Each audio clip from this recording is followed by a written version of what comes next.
All right. Interesting game. I'll just put it that way. Obviously, I don't think we expected the Bulls to do too well tonight, but you know what? We'll obviously take, seeing how Patrick Williams kind of does, with more opportunities, and watching Kobe White and some of the others try to really show off what they can really do with more opportunities. I'm gonna turn down the music actually. Hold on, give me 1 second. Oh, that's louder. All right.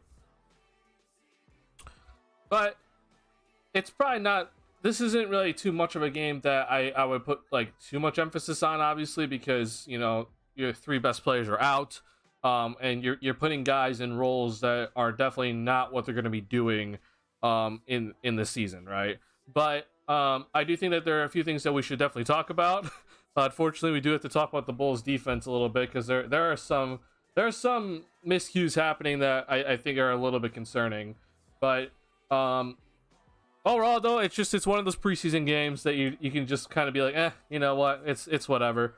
But I will always be talking about the positives, because I do think that there are always positives in every single game. But this is definitely one of those games that I'm not going to put too much stock in,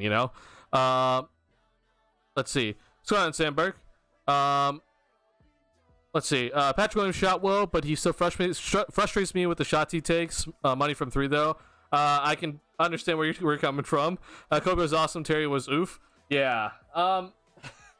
Unfortunately, we're gonna talk about a couple of things in this stream where I'm kind of just pointing out some of my concerns, because there are definitely some concerns for me when it comes to this Bulls team's depth. I think that there are some depth issues past the main rotational pieces, right? So we'll talk about that in a little bit, but I want to talk about the main guys first. And you brought up Patrick Williams, which I think that he is he had an overall pretty good game. I'm gonna really show you that I think that if he just truly values just being off ball, if he just fully values just taking that 3-point shot, that he'll be really, really solid. I thought he passed up on a couple of threes early on, but then he was willing to take them later. So overall, though, it was a really good game from P. Will. It was good to see it, but like you said, Sam, there are some shots that were like, yeah, we'll talk about it a little bit. You mentioned Kobe. I think Kobe was absolutely fantastic. And I think this is I wouldn't say this is the full Kobe in a sense, because I don't think he necessarily had the best chance to play make tonight, because he doesn't have obviously the best players around him. But you really saw how good of a scorer he still is, right? Just because that he's a playmaker now and playing that point guard position, that's not gonna take away his scoring, right?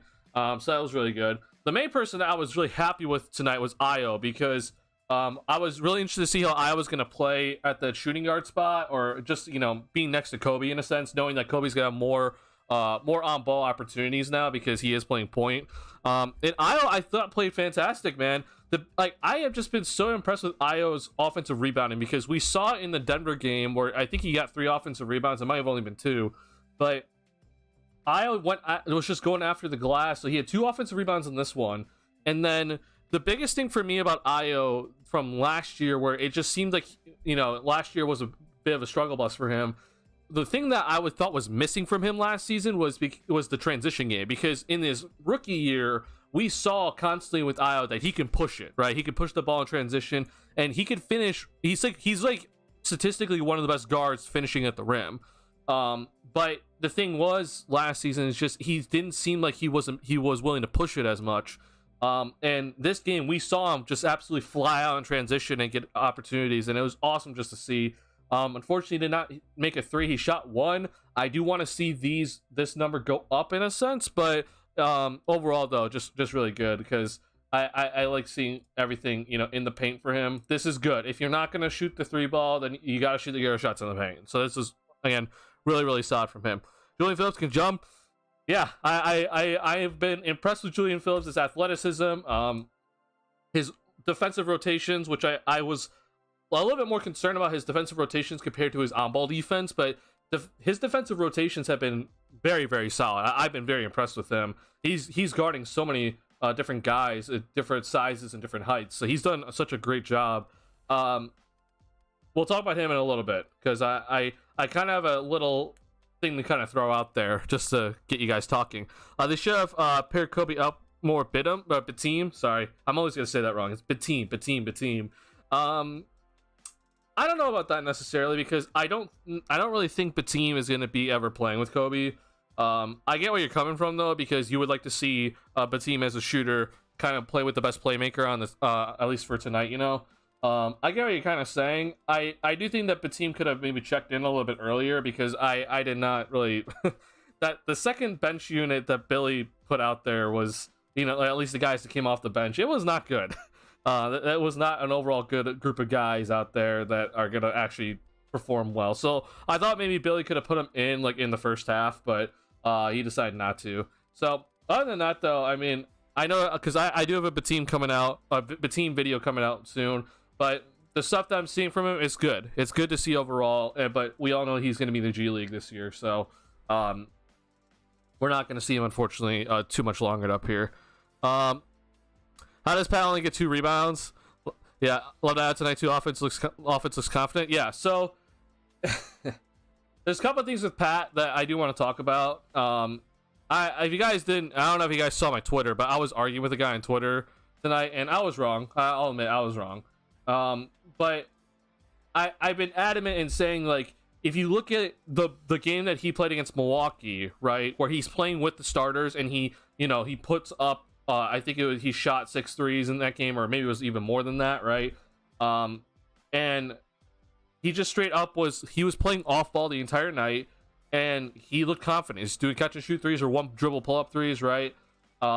And he looked really good out there. And then the game against Denver, which I thought he ran the pick and roll more. That's my fault. I just remember dribbling the ball into a lot of mid-range shots, and I thought they were all off the pick and roll. So that's my bad for this guy on Twitter I was arguing with. But he dribbled a lot more in that Nuggets game, and he wasn't really looking to shoot the 3 ball.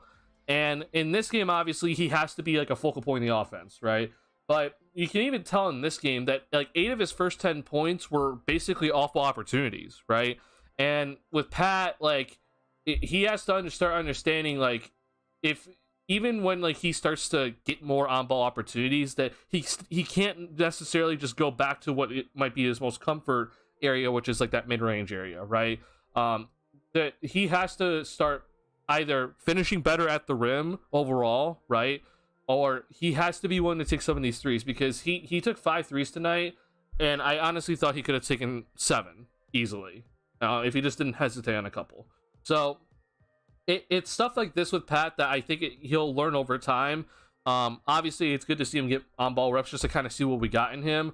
But even today, it just seemed like he looked better off ball. Like just a lot of his shots, like, were him either just in the cut motion, or you saw him spotting him from 3-point land. And again, that's where I think he is best. He still needs to get better at finishing at the rim, because we talked about this earlier, that his layup percentage is at 48% and 49%. It's not good, right? If you're shooting layups, you should not be shooting under 50% on layups. So he needs to do a better job at finishing at the rim. And like, there was a play today where he missed the shot at the rim when I just thought that his foot looked bad. Like, his footwork just straight up looked bad on it. So either way though, it was pretty good overall from Patrick Williams. I'm not going to complain about tonight, obviously. But yeah, that's that. And then, like you said about Io, I loved what I saw from Io tonight. I don't know if he's going to get as many, interior shots like he did tonight as he in an actual game, because they're going to force him to shoot the 3 ball more. But the transition stuff though looked really solid. So I'm very, very happy to see that overall. All right, here's a theory. Okay, I'm just going to put this out there. Just at the start of this stream, and you guys can talk about it, because I know that we have more people in now, okay? Also, I'm going to talk about the rebounding just a second, Sam. I hate to say this, but it might honestly be true. Is Julian Phillips the best shot blocker that the Bulls have right now on this team? Like, straight up. Is he the best shot blocker that this Bulls team has right now? Like, I think it's a genuine question right now. Is Julian Phillips the best shot blocker on this team?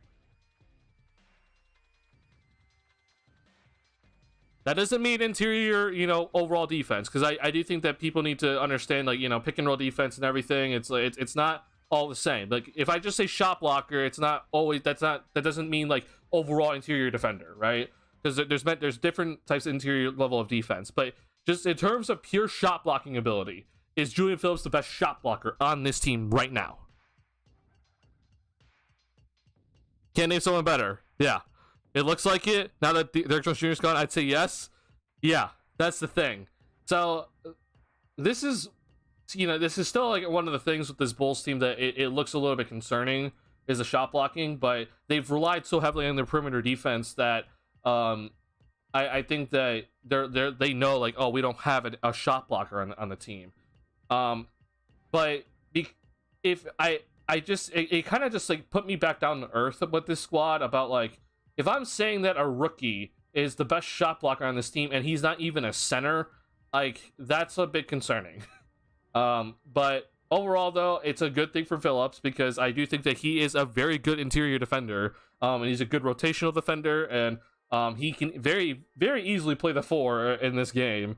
And I wouldn't be shocked if he got small ball 5 minutes in his future. He won't get it now, obviously, but yeah. It's not good when I start thinking about, like, hey, he might actually just be the best shot blocker on this team just because of his athleticism. And Vooch and Drummond, they're not really shot blockers, right? Now, I will say, I think Vooch's interior defense overall has gotten better. Like, I don't think Vooch is, like, straight up just, like, a rim presenter, okay? I think that Vooch, he still kind of struggles in the pick and roll defense, but in terms of being able to actually, like, get his hands on the ball in terms of steals and deflections, he does a pretty solid job of it. And in terms of positioning himself in rotations, he's pretty solid overall. But we all know that he doesn't have that shot blocking ability, right? So yeah, we got very little interior talent on this team. Yeah, besides Vooch, obviously, like, I mean, the only other interior guy is Drummond, and that's that. And it's a little bit interesting to look at, because, like, I don't really think that on this team there is that sort of player that is like a 4 and a 5, right? I think, like, the best example I can just for some reason think of is like a Taj Gibson type player where you can play the 4 and the 5, right? But yeah, it's just it's a little bit interesting to think about, unfortunately. Vooch is a great wall. He just doesn't have the quick twitch muscle. Yeah, I completely agree. Like, yeah, Vooch understands positioning very, very well. It's just, like I said, like, he just does not have the verticality and the length to go up and block shots, right? But in terms of rotations, he's really solid with it. Yeah. I was super bummed when Houston drafted Tari Eason, the pick before we got Terry last year. Eason would have been great on this team. I was also one of those people that wanted Tari Eason. Yeah. I wasn't really too much of if you know me, I'm not big with the draft. Like, I don't really know draft prospects too well. Sorry, I'm changing the music. But I thought the Bulls that year was gonna draft like E.J. Liddell or something, and he ended up being in the second round. So what do I know, right? But if they weren't gonna draft him, I was thinking Tari Eason, and of course that he goes to pick before. I guess this is a good time to just talk about Terry, because we're on topic about it.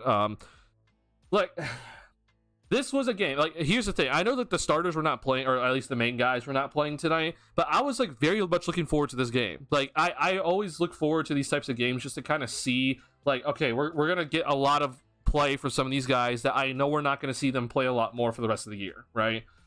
So these are games that I truly do value. I enjoy watching, and I was like, okay, for Terry, I think that he might be coming in the first half, because if you don't have DeRozan and Levine, like, those are your two wings, like your two main wings, that you're basically missing your wing depth, right? So it kind of made sense that Terry was going to check in the first half. He did. And I was thinking, like, okay, you're not playing with guys that are, end of bench guys now. Like, because Terry was playing with, Carly Jones, Quentin Jackson, Henry Drell, like, and a bunch of other guys that, that there were, some of them are already cut off this roster, right? But it's just not any of the main rotational guys. So I was thinking, like, okay, maybe Terry's going to come out and he'll play better because he's going to be playing alongside better players. And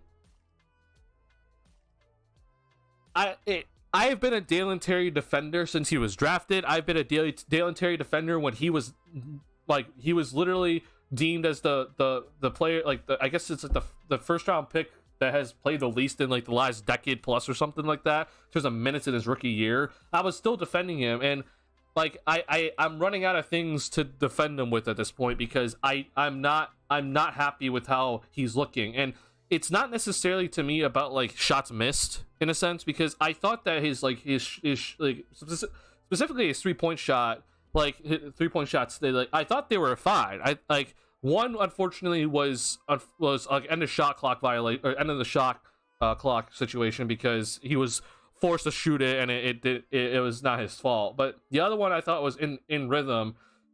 It's about the fact that I think he legit looks out of control at all times.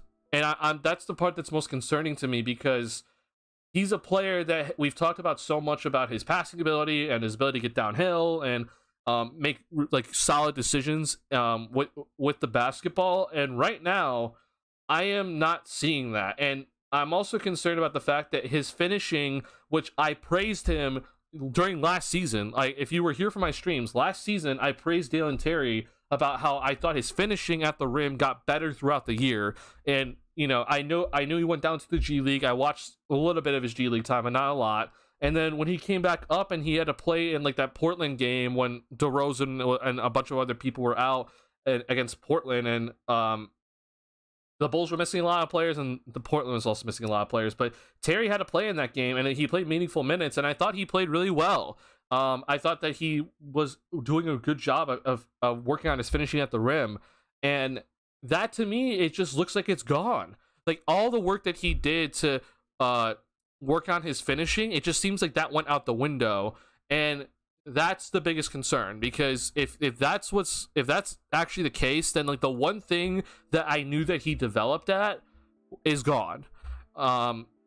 So I understand still that players develop at their own pace, and not all development is linear. Like I understand that a lot of times development, you kind of see guys just kind of flatline for a little bit and then they'll finally start going up. But right now, like I'm seeing a little bit of progress with Terry, and then from this summer league into preseason, it's went down, and I'm just praying to God that his progress starts going back up again, or at the very least doesn't get worse. So I don't really know what to say about Dalen Terry at this point. I'm not gonna like continue trying to defend him.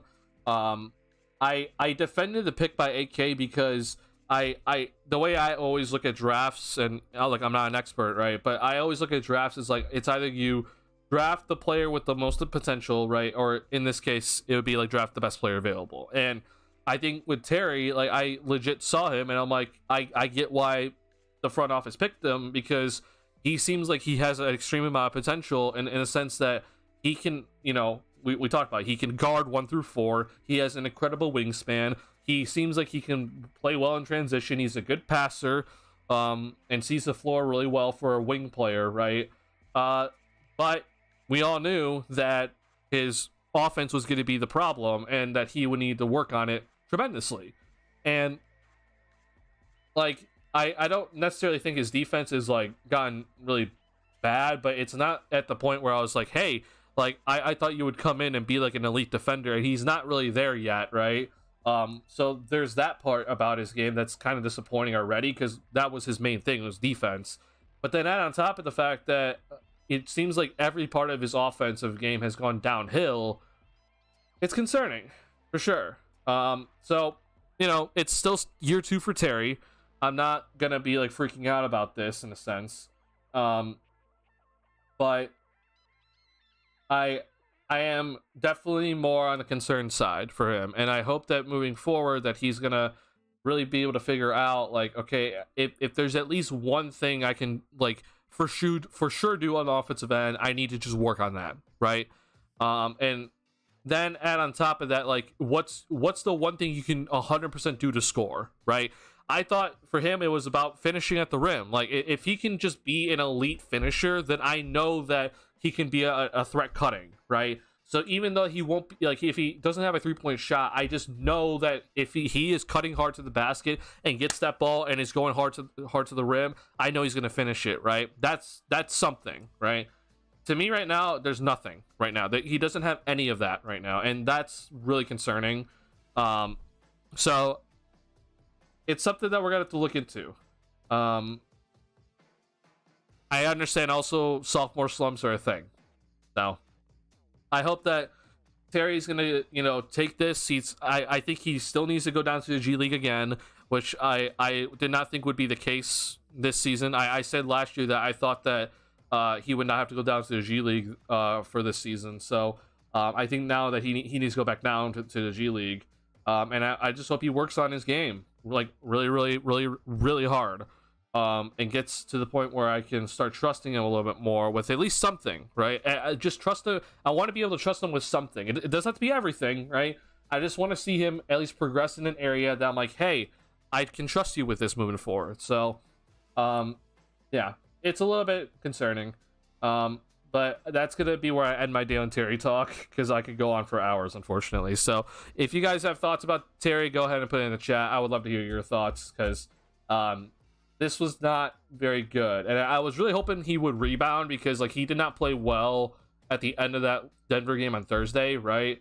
So I was really hoping he would rebound in this game, and it just did not happen. So yeah, I don't understand what Dalen's role is on the floor. Well, here's the thing, okay? He's clearly not playing point, right? He's very clearly not playing the point guard, okay? It seems like, though, every time he catches the ball, it's like in his head, it seems like he's like, I have to do something, right? Like, I have to do something. I have to either run the pick and roll and get to the rim, or I have to make a good pass to somebody, or I have to somehow be able to take this shot, right? Like, it seems like he's trying to just do everything all at once. And I'm like, okay, it very clearly looks like you're like playing the shooting guard, or I guess in the small forward in a sense, you're the wing, right? But he like almost like forces himself to be like, when he catches it, it's like, okay, I have to run the offense. And that to me is like, I'm very concerned, because it does seem like he doesn't even understand like truly what a wing is supposed to do on the offensive end. So this is something that I am hoping he can start maybe looking at the film a little bit and be like, okay, so in this possession, what did I do wrong? And in this possession, what do I need to do next time, right? And start understanding, like, if I'm playing the shooting guard, then this is what I need to do instead of what I did this time, right? Because, for example, today, there was a play where he caught the ball. It was a little chaotic, and then, if I'm remembering correctly, he drove hard, or he tried to drive hard, and, like, he just, like, straight ran to a wall and got nowhere out of it. So, it just, like, it just wasn't necessary, you know? It seemed like it wasn't in the flow of the offense. And, you know, yeah, it's rough. And then the other thing, and this is why I've been talking about, like, finishing with him. Like, he had a reverse layup opportunity, which I know that's tough, but it just doesn't seem like he has, like, the core strength right now. And I'm like, this is something that I thought that you looked really good at during last season. I was like, oh, you worked on your core strength really well. And it just seemed like the finishing started to come, and then it goes out the window. So I don't know if that means that he just didn't work hard in the offseason, right? I don't know, but I don't want to think that way, because what people said, that he works hard. So yeah, he tries to drive break the defense, but he's too slow to do it consistently, and he doesn't have the handle, right? He doesn't have the handle to actually drive consistently, right? You see all the time that, like, he's just losing the ball on the drive, or the guys come in and just kind of tip the ball and suddenly it's loose, right? So if he truly wants to be this sort of player where he play makes and is able to get into the paint, penetrate, you know, collapse the defense, or at least, you know, bend the defense, right, to start kicking out to his teammates and find his open teammates, then he has to get this handle down. And I thought that, you know, that would be his main thing in the summer, but he didn't do it. At least it's not showing now. But I'll officially finish this Dalen Terry segment saying this: I'm not giving up on him just yet, but I am definitely more concerned than I really thought I would be this season. So that's that. If the Bulls, you know, suddenly get a trade presented to them where it has to involve Dalen Terry, and it's a pretty solid trade, then I'm not going to be scared to throw him in. There was a trade that was kind of sort of drawn up for the Bulls to get Tyus Jones in the offseason, and it involved Dalen Terry. I know some people were saying initially, like, don't do it. I was all for it because I like Tyus Jones a lot. But I think those people would rethink it now because one of the big reasons why they said no is because Dalen Terry was involved. And I was just like, as much as I have defended Terry, I am giving him up for Tyus Jones. But I think people should probably understand now, like, yeah, it would be worth it giving up Dalen Terry for if a solid piece is coming in, right? And that's been the case since he was drafted. That's not just the case like now. I just hope that people are starting to kind of figure it out, maybe.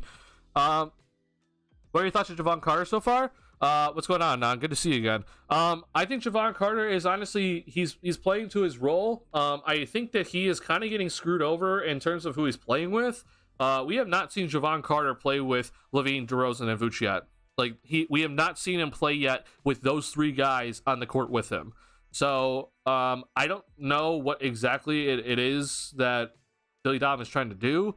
And just to be clear, like, I'm talking about like that specific lineup where he is out there with all three of those other guys. So I would like to see Javon Carter, really start playing. Oh no, actually no, I'm wrong about that. Sorry, no, he did play with all three of those guys at the end of the Denver game, end of the second quarter Denver game on Thursday. So never mind, I'm wrong. Sorry, but I would like to see that lineup more, because I think that's where we're going to see his most impact come through. I know he's going to be coming off the bench, it looks like, so we're not going to see a ton of it, but the biggest thing with him, I understand he went 3 for 10, but I kind of talked about it in my Javon Carter video that I don't really expect him to shoot well from inside, right? I talked about how like his numbers in general for the interior were not great. And we saw him have some issues today where he couldn't really score inside. But we know that his 3-point shooting will 100% be there. Just to kind of prove my point here. So in terms of layups, right, he shot 43% at the rim for 53%, but he doesn't really even shoot from there, right? Like, he is strictly a 3-point shooter. If you want just a definition of a 3-point shooter, it's Javon Carter, right? So in terms of, again, like, it, at the rim, near the rim, it's not going to be great. So don't expect him to be doing a lot of that. But in terms of him pushing the pace, and in terms of his 3-point shooting, his defense overall, and just being part of the offense, whether it's on ball or off ball, I think he's done a really solid job of it overall. So that to me is extremely valuable for this team. And while it wasn't that great of a night for him, we still saw the 3-point shooting come through, obviously. And then he's playing both point guard and shooting guard right now, and I think he's playing well in both positions. So I'm not concerned about him at all moving forward, and I think he's going to play a key role with this team, 100%. I thought our starters today, second team, did quite well against the Denver starters. So I think overall the first quarter, yeah, I would agree with you. Yeah, I think that the first quarter it looked pretty solid. I was really happy to see them kind of stick with the Denver starters. Now they are missing Michael Porter Jr., so I want to keep that in mind. But I think they overall did a solid job, especially just kind of seeing how Drummond was guarding Jokic, and I think Drummond did a really good job of like kind of just at least making Jokic have to really work. So that was really cool to see. But then I would disagree with the second quarter, unfortunately. But it is what it is. I didn't expect them to hang with them that long, unfortunately. Is there any way to see the stats for that? I'm not entirely sure, unfortunately. I guess we could just honestly watch it, but yeah, it would be kind of hard to like, I guess, fully see. Now, yeah, I don't know if I could really see it, but we could definitely see though in the second quarter things are starting to go south, right? You could, I mean, forget even this. It just, you can kind of see the Bulls, some possessions just weren't 100%. So, it's okay though. Not too worried about it, honestly. I think it was just honestly impressive that they kept with the starters for the first quarter. I was like, hey, they're actually doing a pretty solid job. I think they kept with it. So NBA app has a game at 103 119. What WTF is that? Oh, I don't know. That's clearly wrong. I don't know why they have it like that. That's interesting. I'll refresh it just to make sure. Yeah, I mean, this is the score. I was like, I'm pretty sure this is the right score. So I don't know why the NBA app has it like that. It's weird. No good, oh, sorry. Sorry about that. I did not know that was gonna happen. That was loud. So I'm so sorry. I don't understand why Drummond tries to tap it in. He should just try to dunk it. I agree with you. I fully agree with you. But hey, we're not gonna complain too hard. Because the funny thing about Drummond, right? Because they even kind of hinted at like law of averages. Like he made some shots at the beginning of the game. Like he hit a little floater, and I was just like, that's not going in, and he made it. It's like he'll just make these shots when it really should not go in. But yet the shots that are right at the rim, that are point blank, he somehow finds a way to miss them. So law of averages, and it evens out somehow.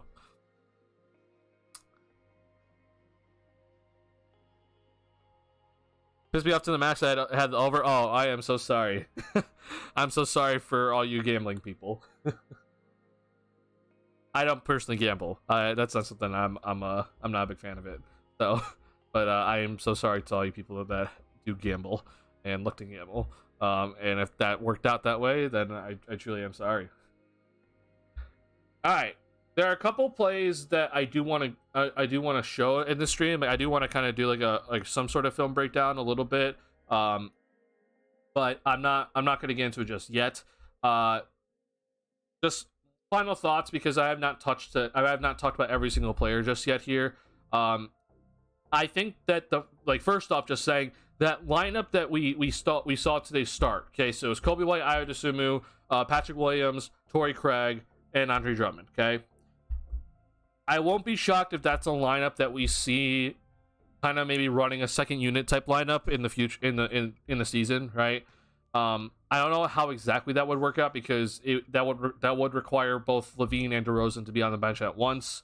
But if there is a game maybe that LaVine and DeRozan sit out, then I could definitely see that being sort of like the second unit lineup for that sort of game.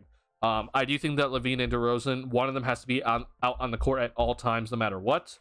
So I don't really expect to see a second unit lineup where it is just like all bench guys, or just a straight lineup without them, at least one of them in it.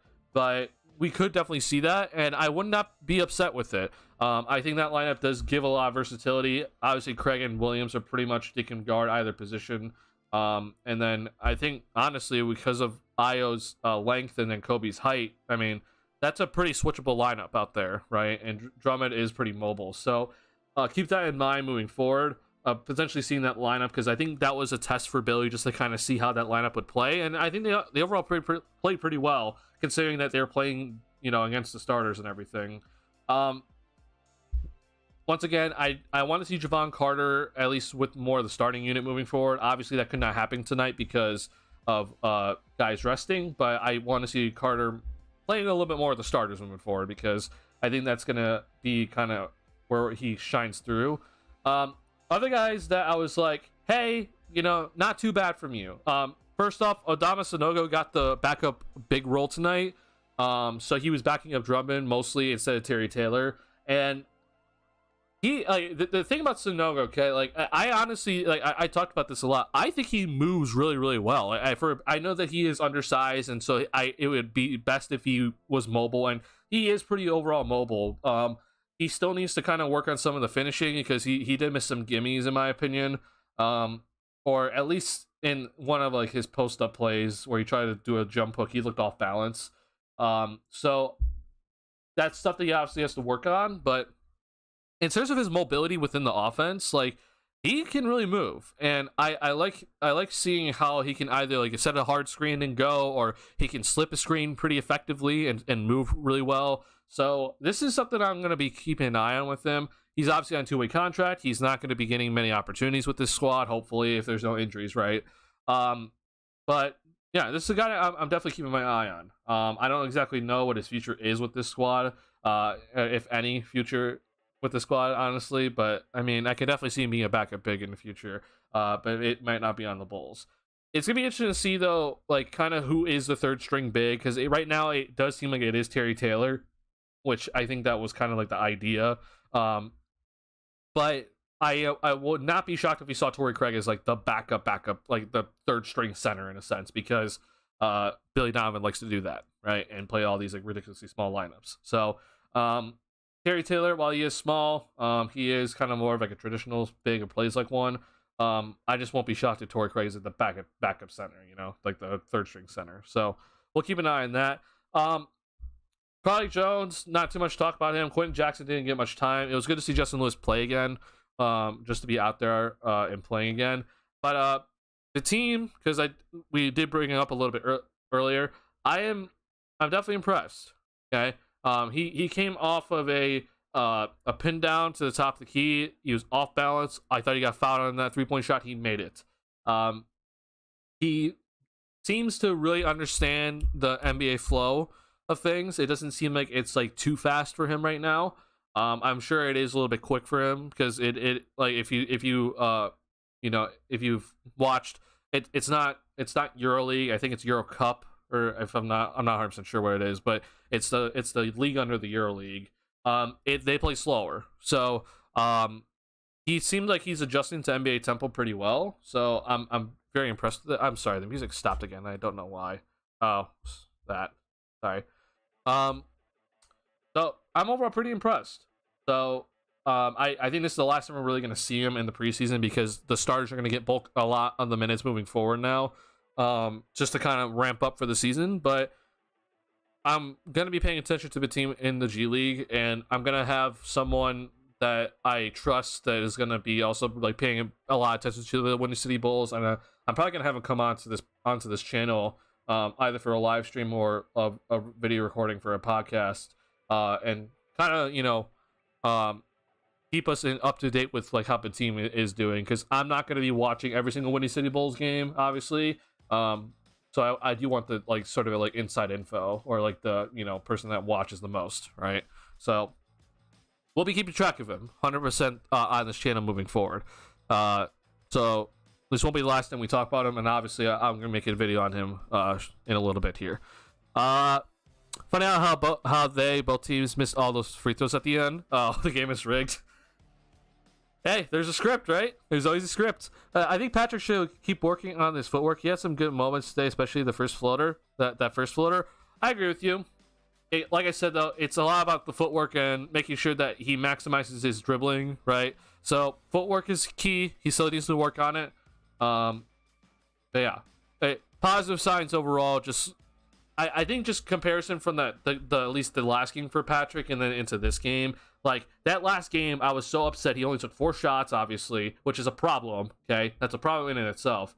But he just was not like it's either he like turned down threes, or he just was not looking to cut enough in that one. And I was just like, bro, like you gotta be willing to shoot, bro, and you gotta be willing to move more effectively. So it was just good to see him obviously get scoring opportunities in this game, but then you could tell that he was willing to shoot the ball.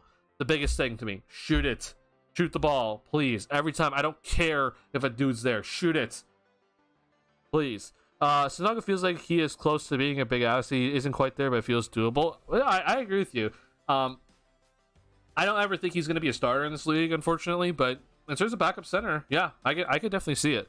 But team hit some very tough shots today. Yeah, there are some there's some tough shots today. I guess his only 2 shots he made, but yeah, it's impressive to see overall. First off, I want to say thank you to all the viewers coming in. I know it's a late night, Sunday night. We're heading into the work week. Thank you for coming in on obviously a football day and checking in. If you could, please hit the like button on the stream. Helps me out a ton. If you're new to the channel, I like Bulls content, hit the subscribe button. We're almost at 1,000 subscribers. We're trying to get there. Anything helps. Anything helps. So I truly do appreciate everyone that is here and watching. And please hit the like button. It truly does help me out. All right, we're gonna head into some of the. I want to talk about some of the film. Okay, so I know that this can get boring. I know, but this is stuff that I do really like to do. And the first play I want to talk about is something that I think that we're going to continue seeing from this Bulls team moving forward. Why does it still say live? Hold on, sorry. Okay, you're gonna hear a noise. I do apologize. I can't mute it in time. Hold on. If it will load. Sorry, I do apologize for that. Let's see. I want to go to.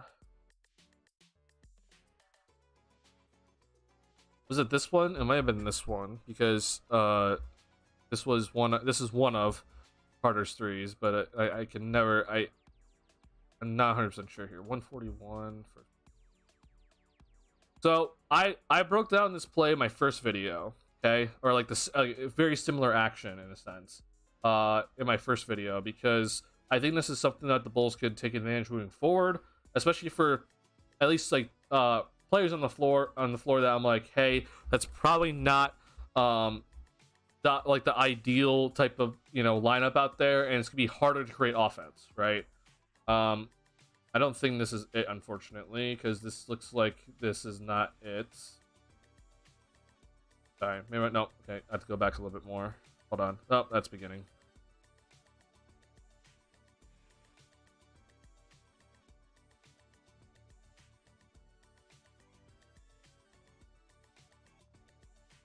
I do apologize. Give me 1 second here. Okay, we're just gonna watch this possession, I guess. I'm going to talk about the defense a little bit more when we get closer to... okay, no, this is not it. When we get closer to the start of the actual season, it's a little bit tougher to kind of talk about the defense right now, because I know that not everyone's really going at 100%. And this is also a lineup out here that is not probably... a lot of these guys aren't going to get playing time, So the defense, I'm not going to fully break down just yet. This is a lot about the offense to me in these first couple of games. And I liked a lot of, so I guess not a ton of it. It's not everything, but there's some good half-court sets that I was really, really happy with overall. Okay, yes, so this is it, okay? So we've seen this sort of action already from this Bulls team, okay? I'm going to bring my Epic pen. Also, can you guys let me know if the mic sounds all right? I did kind of change something, so just let me know if the mic sounds all right and it's in sync with the video today. So this is something that I think we're really going to be looking at moving forward, okay? So in the previous oh, whoops, sorry, I actually didn't mean to press play here. So in the previous vid, okay, it's a very similar sort of action, right? We see that someone else brings it up up the floor. It's not necessarily the point guard, and then we throw it over to the point guard, okay? So biggest thing here is let's see here. Sounds good, thank you. I appreciate it. So the biggest thing is, as this pick and roll is happening, okay, I'm changing it to red, hold on. As this pick and roll is happening at the top of the key here, what we're going to see here is a flare screen set by Javon Carter. So Torrey Craig's will be coming off this flare screen, and Javon Carter, after this screen is set by him, you're going to see Sonogo, after setting a screen for Ayo Dosunmu, he's going to come down here and then set a screen for Javon Carter to come off of for a three-point shot, okay? And these are sort of actions that I want to see the Bulls really start using moving forward, because these sort of guys, like whether it's Javon, whether it's Kobe White, whether it's Zach LaVine, right? This helps them potentially get three-point shots, and if it's not necessarily there, then it helps them get drive opportunities, right? And especially for a guy like Carter, it's going to help him a lot because we know that he's not the best at driving, right? So this is supposed to really help him get like a three-point look, and then if his defender's behind him, then he can get an easier drive to the basket.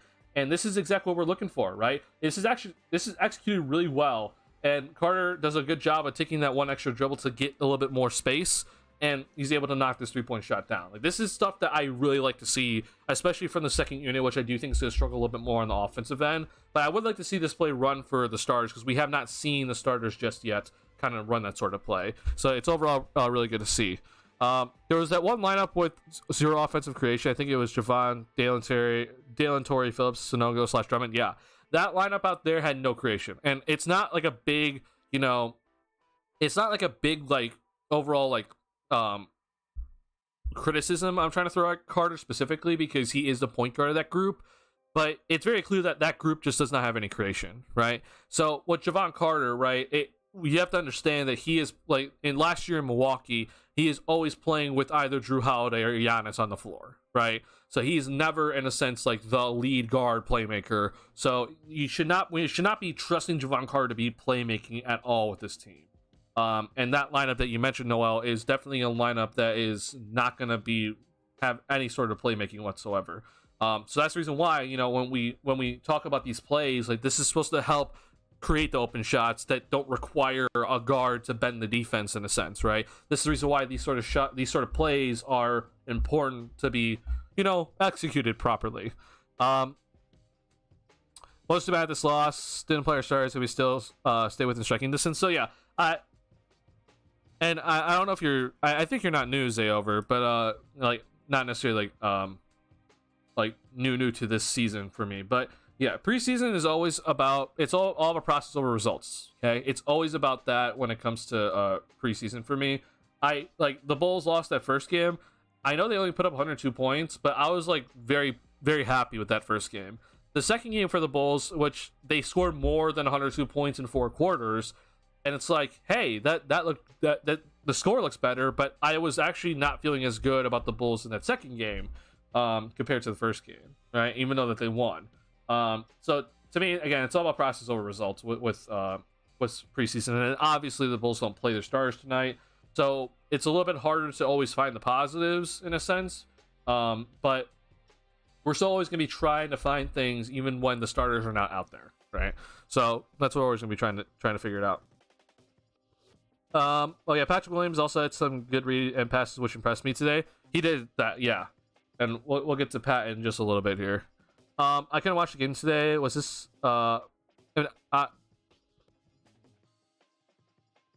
what? Daniel PM. I couldn't watch the game today. Was this often ATO? Because last year I remember the Bulls ran this play for Kobe White against the Hornets. I see what you're saying.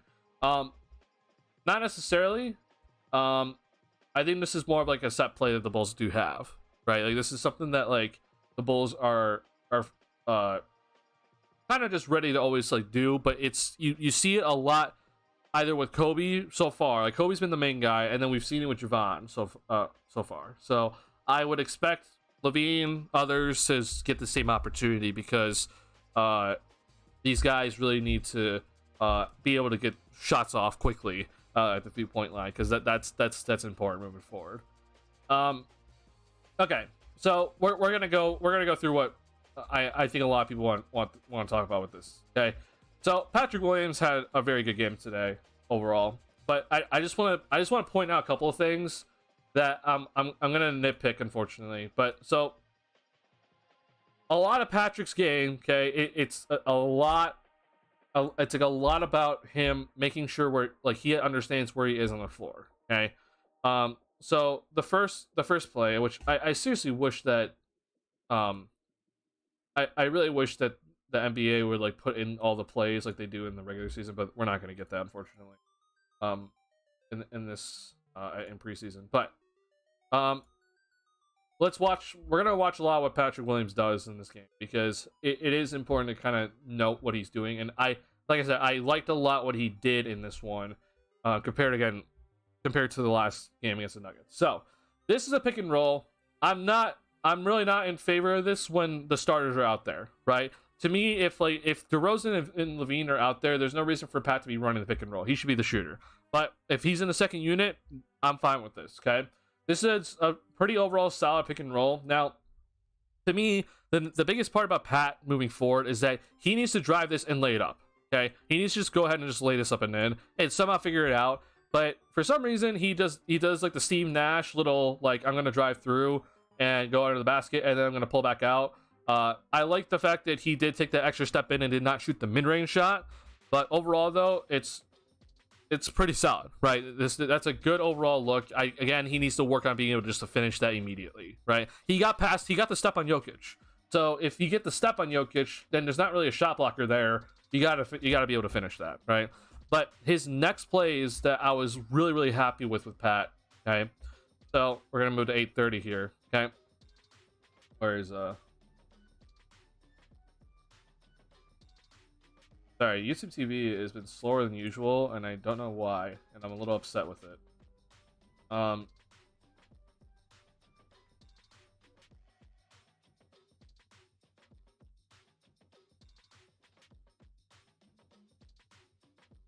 Also, on this play, I thought Kobe actually drew the charge on that play, but for some reason they didn't give it to him. When Aaron Gordon absolutely trucked him. All right, this play, okay. So handoff, right? This is typical Bulls action, okay. Oh no, never mind, that's not it. That's Kobe White? Sorry, that's Kobe White.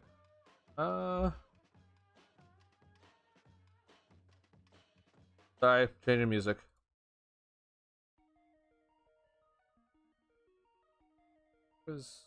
Yeah, okay. We'll go to 7:15. I remember Pat. He like hesitated on a three initially. I was like, what the heck are you doing? And then he made up for it because then he hit that like little step back three. So let's watch this, okay? So we talked about that action with Carter. This was the same play, okay? Same play for Kobe to come off that like sort of pin down back screen action, okay? Right here, or no, that's not it. Move forward. Where is this from Pat?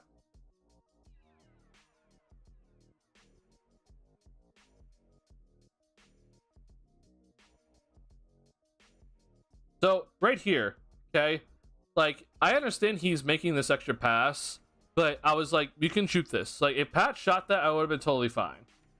He didn't shoot it, which you know, it ended up working out eventually later down the road here. But that's a play where I'm like, hey, you know what? Good spacing overall, so that's like step one. But in number two, I was like, you could have also shot that. So either way, I'm not too upset with that. Let's see here. But then the next play, okay. This is something that I want to see him do more of because I think that he can start doing these sort of things and just not be afraid to do it at any moment because my God, like this team desperately needs 3-point shooting and I've been just praying to the gods that one day this team will actually shoot threes and not be afraid to shoot them. But let's watch this, okay?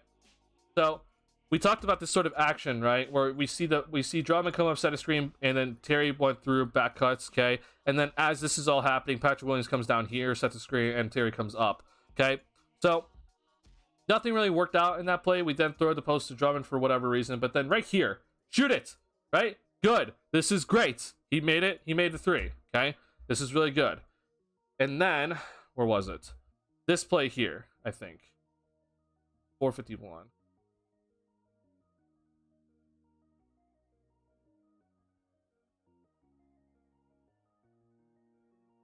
Yeah, okay, here we go. So I was happy he shot this, okay? Like straight up, like I'm not gonna lie, I was very happy he shot that. This is good repositioning, right?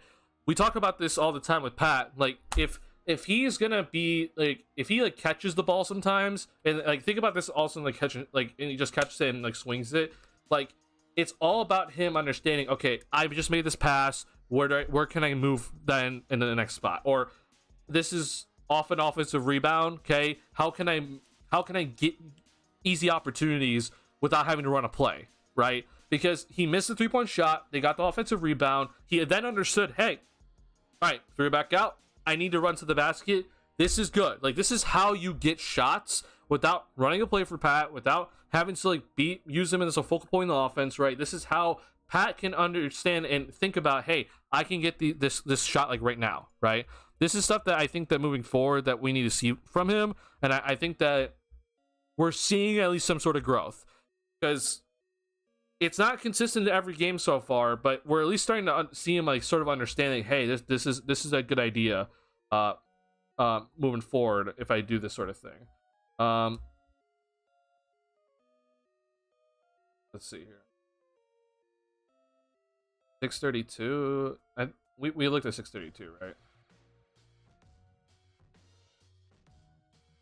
And okay, I think that's it for this. Okay, but then let's see. There's a couple of things that I do want to show.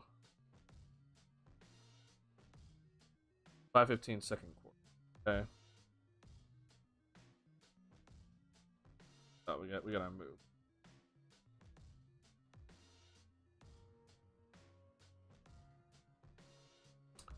let's see. Also, solid stuff created 3 for Pat too. Nice little step back. Yeah. There was a deep 3, which was a bad shot, but it's good to see him shoot it because it shows his growth mentally. Like, here's the thing. Like, Noel, I'm gonna actually I'm gonna counter you just a little bit here. Like, I understand people think like, hey, that's a bad shot, but like, think about it this way. If that's a shot, like, let's say Patrick Williams gets the ball in that sort of scenario with 8 seconds left to go, okay, on the shot clock, I would much rather him just shoot that shot because I know that he can hit the 3-point shot rather than him trying to have to like drive and like try to create something off the dribble or such, right? Because what we actually see a lot of the times in the NBA is that if the shot clock's winding down, there's nothing really created on this sort of possession, they'll just throw it to a shooter and they'll just launch it and they'll just live with the results, right? Because it would just benefit them in general. Like, if they somehow hit the shot, right, it's a 3-point shot, right? So I understand, like, yeah, earlier in the shot clock you don't need to shoot that, but like, I'm happy to see that he is willing to take that because there might be some sort of possession, you know, in the future where it's like shot clock's running low, he just happened to catch the ball there at the top of the key, just launch it. Like, honestly, like, if that's gonna end up being the end result of like a bad possession, I'm gonna be happy with that because that's good in the end. Like, I would much rather see that shot than him trying to create something off the dribble and doesn't really go anywhere, right? Sorry, I'm forgetting exactly where it is. 5:15.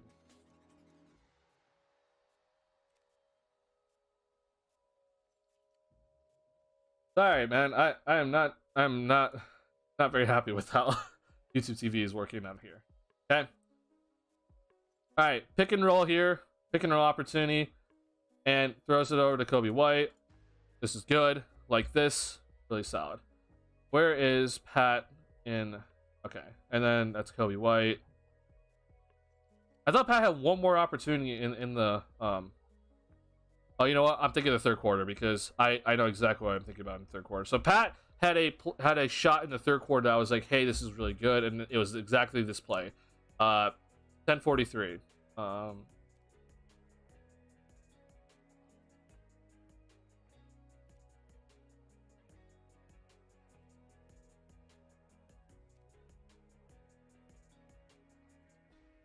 There's Zach talking. Halftime.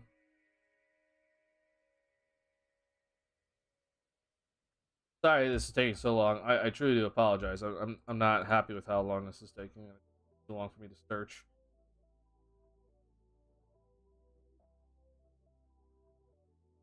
Oh my god, bro.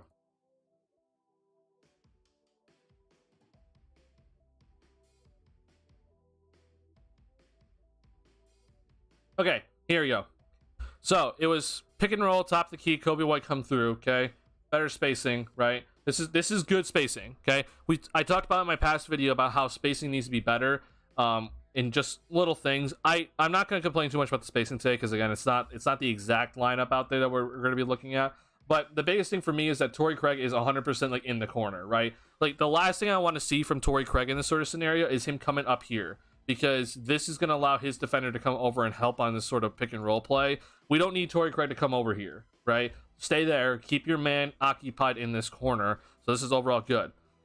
Now, on this play, how many times have we seen Patrick Williams before on this sort of play? He gets this little throw over pass, like cross court pass into the corner, and he decides to kind of catch and think about it, right? Do the simple catch, he thinks, right? I was yelling at my TV when he caught this ball, shoot it, shoot it, shoot it, shoot it. And this is good. The fact that he just took this shot and was like, yep, I have full confidence to just go ahead and take this, solid, okay?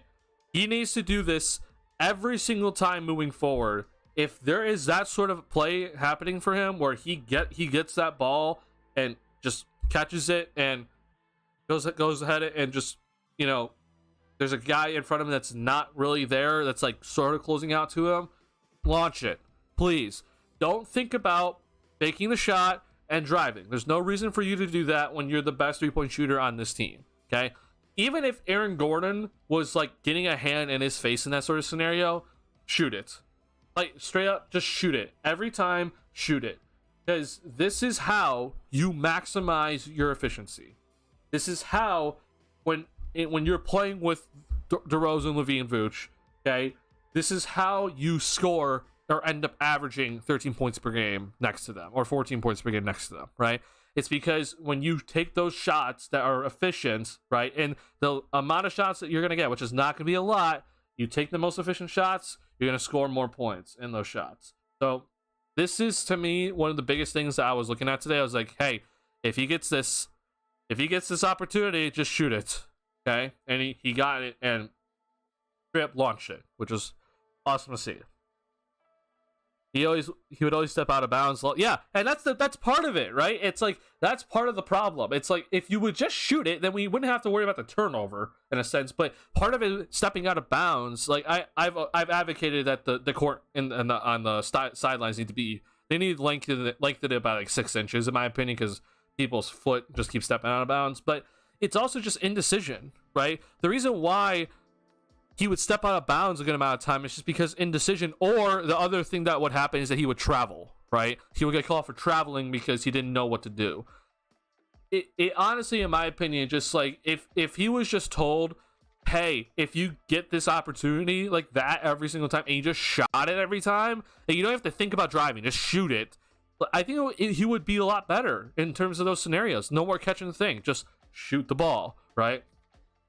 This is how I think he's gonna have to start thinking about things, is that if I get a 3-point shot, I need to just shoot it. I just need to go ahead and just shoot the ball when I get these sort of opportunities for the catch and shoot. So I was really happy to see that he took this and was not even thinking about hesitating on this. But yeah, overall, just really good stuff. My pass shot so smooth too. I feel like his shot switches more than like anyone else on this team. I wouldn't say it switches more than anyone else on this team, but it is really smooth. The one thing that we are still kind of concerned about with him is about like it's a little bit slow in a sense. But I think there's just too much arc on it that I'm not even worried about him taking too much time on the shot. I would like to see it a bit faster, possibly. Like I said, yeah. Like the one thing that's a little concerning is his shot. It takes a little bit of time, right?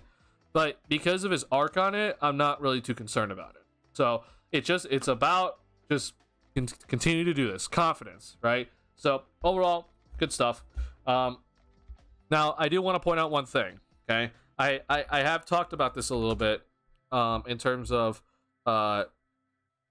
with Patrick Williams in the pick and roll, because I am a little bit concerned about it in general.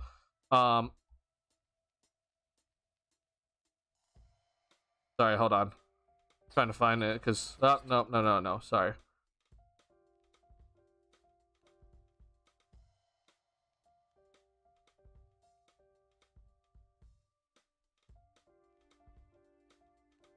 Like, this is what when I like get on Pat about things, right? Especially in the pick and roll. I know it's a little bit blurry. I do apologize, but Twitter's Twitter right now. Okay, so this is a tweet by Will Gottlieb. Okay, so like just so you know, I'm not like the only person that's like getting on Pat about pick and roll stuff.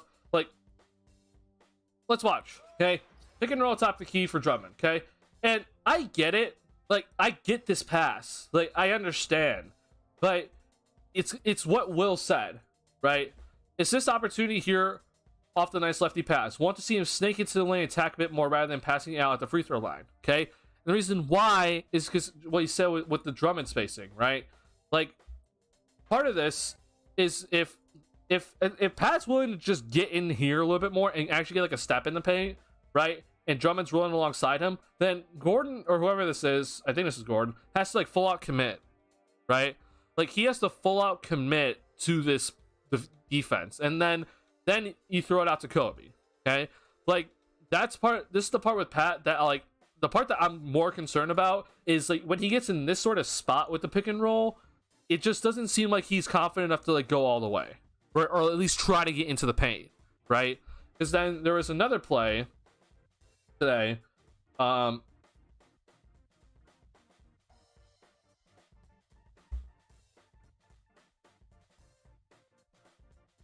Here.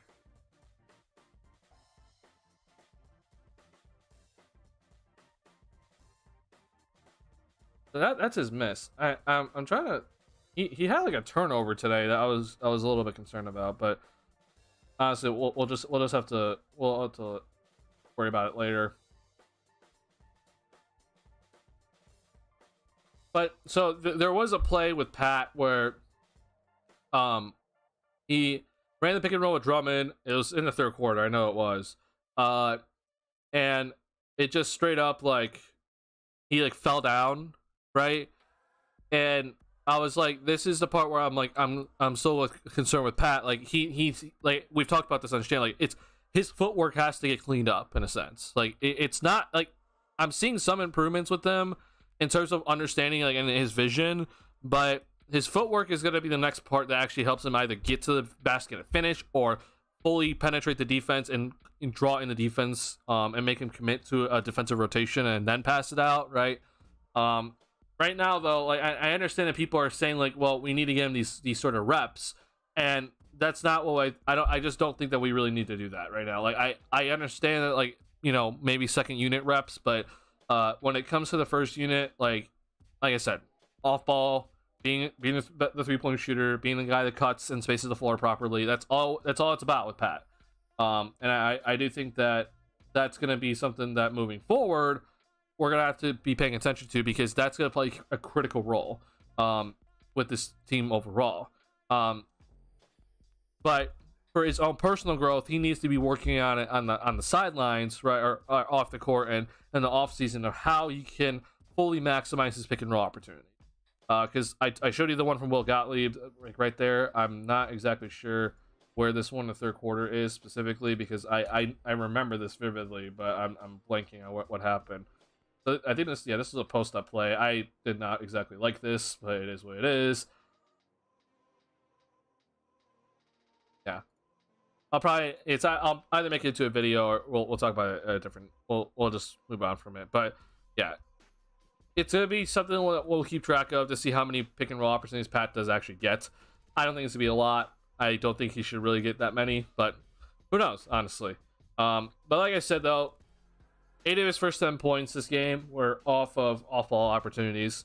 So it's a lot more about that. That was like, hey, this is good. We're seeing him willing to shoot the 3 ball when it's coming to him. We saw like a little step back, right, from him from the 3-point line that he was willing to take.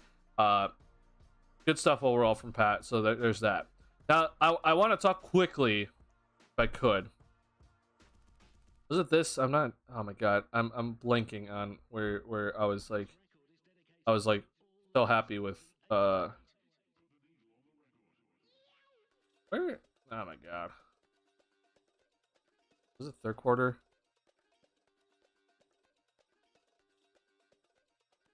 That's the white layup. Not concerned about that. I guess that was it for Kobe, but Kobe had a play. So there's this. I remember this, but then yeah, okay, 240. Let's see here. All right, changing music.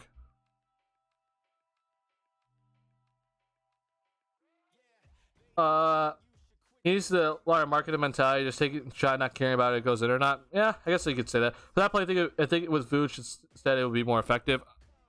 Yeah, I can see it. The thing is, though, is that I don't think Drummond's like a bad screener. I just think that like it's about understanding like how much you're gonna bend the defense, right? And I think just him taking an extra step, like it would just do him wonders. But I don't know if he has that like ability to control the ball 100% and be able to take that next step. Okay, no, that I guess this is. I'm blanking on this Kobe White play that I want, but it is what it is at this point. But either way, though, I'm very, very happy with Kobe White. I'm very, very happy with what Pat did, and then obviously Io. Io played 30 minutes today.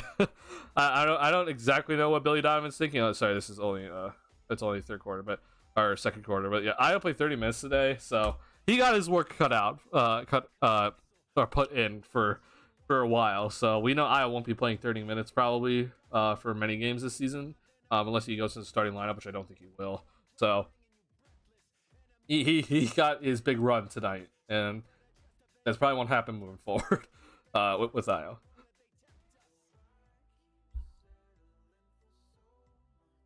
Can you pat the space to driving and get Gordy? Yeah, I agree with you, Noel. It would probably be better if Vooch was there, but it doesn't hurt for Pat to kind of maybe start understanding, hey, this would be the next step, right? To just be able to work on his game a little bit more. So that's that with I think overall this game, like I said though, like this game wasn't like a whole bunch about like, hey, we're gonna be like breaking down this game fully. I'm not gonna be making a video out of this game. Like there's not really much to do from this game of like, oh hey, this is like a really good lineup that we're gonna have to like really hone in on and worry about spacing. But seeing some of the other guys step up is really good. Yeah, that's that. Now, one more thing about this game, and then I do want to kind of talk about some of the other stuff around the NBA. Okay, and I brought up the salary cap for the Bulls because I think it's kind of just a good overall look at like how I'm gonna phrase this question. Okay, so I'm gonna go ahead. I'm gonna go ahead and talk about the Bulls' depth. Okay, so here's how I'm gonna do this. Okay, so I'm gonna go ahead and if I mark a person in red, it's their starters. So in this case, Zach's the 2, DeRozan's the 3. We know Vooch is the 5, Brett Kobe's the 1, and P. Will's the 4. Okay, and then for the backups, okay, I'm gonna go ahead and mark them in black. Okay, so these are the guys that I'm like, okay, they're 100% like in a sense they're the backups. Okay, at least in my head. Okay, so it's you can interchangeable between Io and Javon Carter, who's the backup point guard. But I'll just put Javon Carter at the 1, Io at the 2, and then Caruso's the backup small forward. Torrey Craig's the backup power forward, and then Andre Drummond's the backup center. Okay, so these are your guys that are like these are the main rotational pieces for this team, right? So we know with Lonzo, unfortunately, Lonzo's not here. So I'm just gonna go ahead and do this with Lonzo because he's not playing, so he's not here. Okay. After that, okay, on the bench, right? So I'm gonna go ahead and put these guys in blue in terms of guys that I'm like, or I guess I'll put it in yellow. Guys that I'm like, hey, you're probably end the bench guys, but you're not two-way players. Okay, so it seems to me, at least for now, okay, it seems like Terry Taylor is like the backup big man. So I'll just go ahead and say like, oh, that's a terrible color.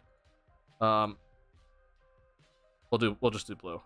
I'll say backup 5 for Terry Taylor, and then Karl Jones is just like the backup point guard in a sense. Or sorry, these are third string guys, third string center, third string point guard. Okay.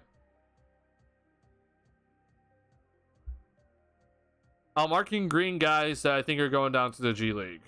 Okay, and that's Terry Phillips. In terms of guys that are not in the rotation, like who are guys that you could fully trust, right? Because when I do this, okay, like we know this is the starting lineup, this is the bench, or like the main rotational guys off the bench. Is Terry Taylor the best guy that we can trust as, like, I guess in the sense the 11th man, right? If let's say there is an injury, is Terry Taylor really the best guy that we're going to be looking at right now? As like, okay, yeah, we can just go ahead and slide you in. Because one thing that I think that was very evident for me in the past, like at least couple of seasons, is like Derrick Jones Jr. would always start as like a bench warmer, and then he would get put in, right? Javonte Green was also kind of like a similar scenario sometimes where he would just kind of not be in the rotation, but then he would be put in. We don't have either of those guys to be like, if someone gets injured or if, you know, someone's in foul trouble or something, like, I don't really know if I could like trust anybody. I guess the idea would be is like, if someone does get injured, you cut it to a 9-man rotation, and then after that's an 8-man rotation. But like then you're really talking about guys that, like, you're really extending minutes for some of these guys. I just don't know if that's really possible for this team moving forward, if that's going to be like sustainable. So is it concerning that this Bulls team that if there is someone that has to kind of slide into the rotation, that is not currently in the main rotation that I've drawn out here. Is it concerning that Terry Taylor is the best player?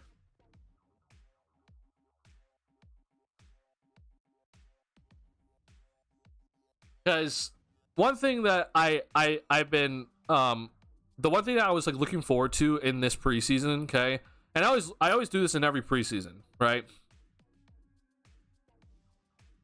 You look for guys, right, that in preseason you're like, hey, you might not be in the main rotation to start the year, but I know that I can rely on you for something for if I ever need some help, or if a guy's out of the rotation, or a guy is injured or something, right, or foul trouble, like I can at least rely on you for that. Like one example, I think that's a perfect example, right, is Io's rookie year, because for Io, right, when he played in preseason, he looked really good, and then we knew that he was not going to be part of the main rotation initially, which he wasn't, right? He wasn't part of the main rotation initially, and then suddenly Billy Donovan's like, we need a spark plug, he put him in, right? My biggest thing right now is like when I'm looking at this team, like I don't really see any sort of depth past these main guys. The main 10 guys, like that's it. And if let's say 2 of those guys go down, then one of Terry Taylor or Carlik Jones is going to have to be put in, or in a sense could be Dalen Terry or Julian Phillips. And I just don't think that either Terry or Phillips are going to be ready for NBA action necessarily. So it's something just to keep in mind about how much of like the Lonzo Ball issue is killing this team, because that is a roster spot he is taking up. Okay, if I'm not mistaken, right? 1, 2, 3. Yeah, so he's still 1, 2, 1, 2, 3. Oh no, he's not actually. No, he's not. So yeah, I'm like, I don't know, man. It's just a little bit concerning for me when I'm thinking about like health for this team, because I already know that this man right here, he's not going to be playing all 82, right? We know with Caruso that he's probably injured at some point, right? So if that's the case, then like I think we're okay if like let's say Caruso misses a game, because then it's instead of a 10-man rotation, it's a 9-man rotation. But if someone else after that gets injured, especially on that front court, it's a little bit concerning moving forward. It's a short-term issue which could be solved by rookies' development. I would hope so, because right now, like I've said this before, right now this man right here, Julian Phillips, in my opinion, is more NBA ready than this man. Okay, I do think that Julian Phillips is more ready than Dalen Terry at this point. The thing is like, I think we're kind of still seeing it in preseason that like Phillips has a lot to do, right? I think that we know with Phillips that he can rebound pretty well at the position, and that the defensive rotations look pretty solid. On offense though, he looks kind of lost. I won't lie. So it's kind of like he's gonna have to start working out on the offensive end, like what's his role, and if he is out there, where do I need to be on the court? How I talked about with Patrick Williams with spacing, right? I think this is something that Julian Phillips can 100% work on, because I've watched Pat get so much better throughout the years in terms of spacing the floor. This is something that I think that Julian Phillips is going to have to work on, in terms of understanding when to cut, when to be spreading out to the 3-point line, when do I need to switch with somebody on the weak side just to get action on the weak side to draw a defender's eyes, right? So this is something that with Phillips that I guess I can maybe trust him a little bit more moving forward, but at least at the start of the season, I'm going to agree with you, Noel, that it seems like a short-term issue. And so I tweeted out after the game, like, I am praying to God that no one's going to be injured this season, because if anybody gets injured, I am very concerned about our depth moving forward. So, like I said, at least in my head, not Io. This dude at max is playing 65 games. He's not playing any more than that, right? So we already know that there are going to be nights when this Bulls team's going to go down to a 9-man rotation, which that's fine. Let's just suddenly say though that Andre Drummond's out, right? Terry Taylor's going to have to really step up and be like a really good backup big man, right? Which I think with Terry Taylor, it's like I only kind of trust him in like certain situations where like I know the opposing team's going small ball, like I know that you can run with that lineup. But if he has to come in and like guard a bigger dude and have to rebound against a bigger dude, like I have my concerns for sure. So yeah. Yeah, he still needs to get a feel for the game, but he can only get better through experience, which is the reason why I've said he gotta go down to the G League. I do think that Phillips needs to go down to the G League, but like you said earlier, Noel, in other streams, that I think that he doesn't need to spend so much time down there compared to like, you know, all of like what Dalen Terry did last season. Like I don't think Phillips needs to go down there and play every single game like Terry did, or Terry didn't even do every single game, but he played a good amount. So it's probably gonna require that. Go down there, do some reps down in the G League, get a better feel for how you play the 4, right? How you play that 4 position, because it kind of seems like where he's kind of sliding into that like 4 spot, right? He's not really playing like a small forward type role. He's playing the 4 so far. So that kind of seems like his role. Get down there, get used to it, get used to the tempo, get used to the spacing in the NBA, and then hopefully then you could be ready in the middle of the season in case there is some sort of injury or some sort of foul trouble, or who knows, maybe there's another COVID outbreak. Who knows at this point, right? So yeah, something I just want to keep in mind for this team. Like I don't want to say this team is top heavy, because I don't necessarily think that they're top heavy, because I think their bench is really solid, like the main guys off the bench. Like I do think that in terms of Caruso, Dosunmu, Carter, Drummond, Craig, if that is the bench lineup, that's a really good bench lineup. Like that is, compared to the other NBA teams, that's a really solid bench lineup. I don't know if it's the best, right, but it's really, really good. But I just am concerned if someone does go down, like, man, who are we looking at, right? So hopefully either Terry, Phillips, somebody is gonna develop and figure things out moving forward, and so they'll be ready to help in the middle of this season. Unfortunately for Quentin Jackson, he is not going to be making the team. I don't really see how he makes the team unless for some reason Carly Jones gets cut. So we'll see if they make that decision, but Quentin Jackson is not going to be a guy that's going to stay here. And then obviously we know about these 3 guys, but I want all 3 of these guys in the G League in the upcoming year. So, yeah. The team is pretty deep in my opinion. So, like I said, I think in terms of their first 10 guys, I think it looks pretty solid in terms of their main 10 guys. Okay, so when I do this, right, this is the lineup, right? I think in the first the main the main rotational pieces, the 10 guys in the rotation, I think it's pretty solid in terms of depth. But after that, I get concerned. Just putting that out there. The team is the best out of them. I don't necessarily know about that.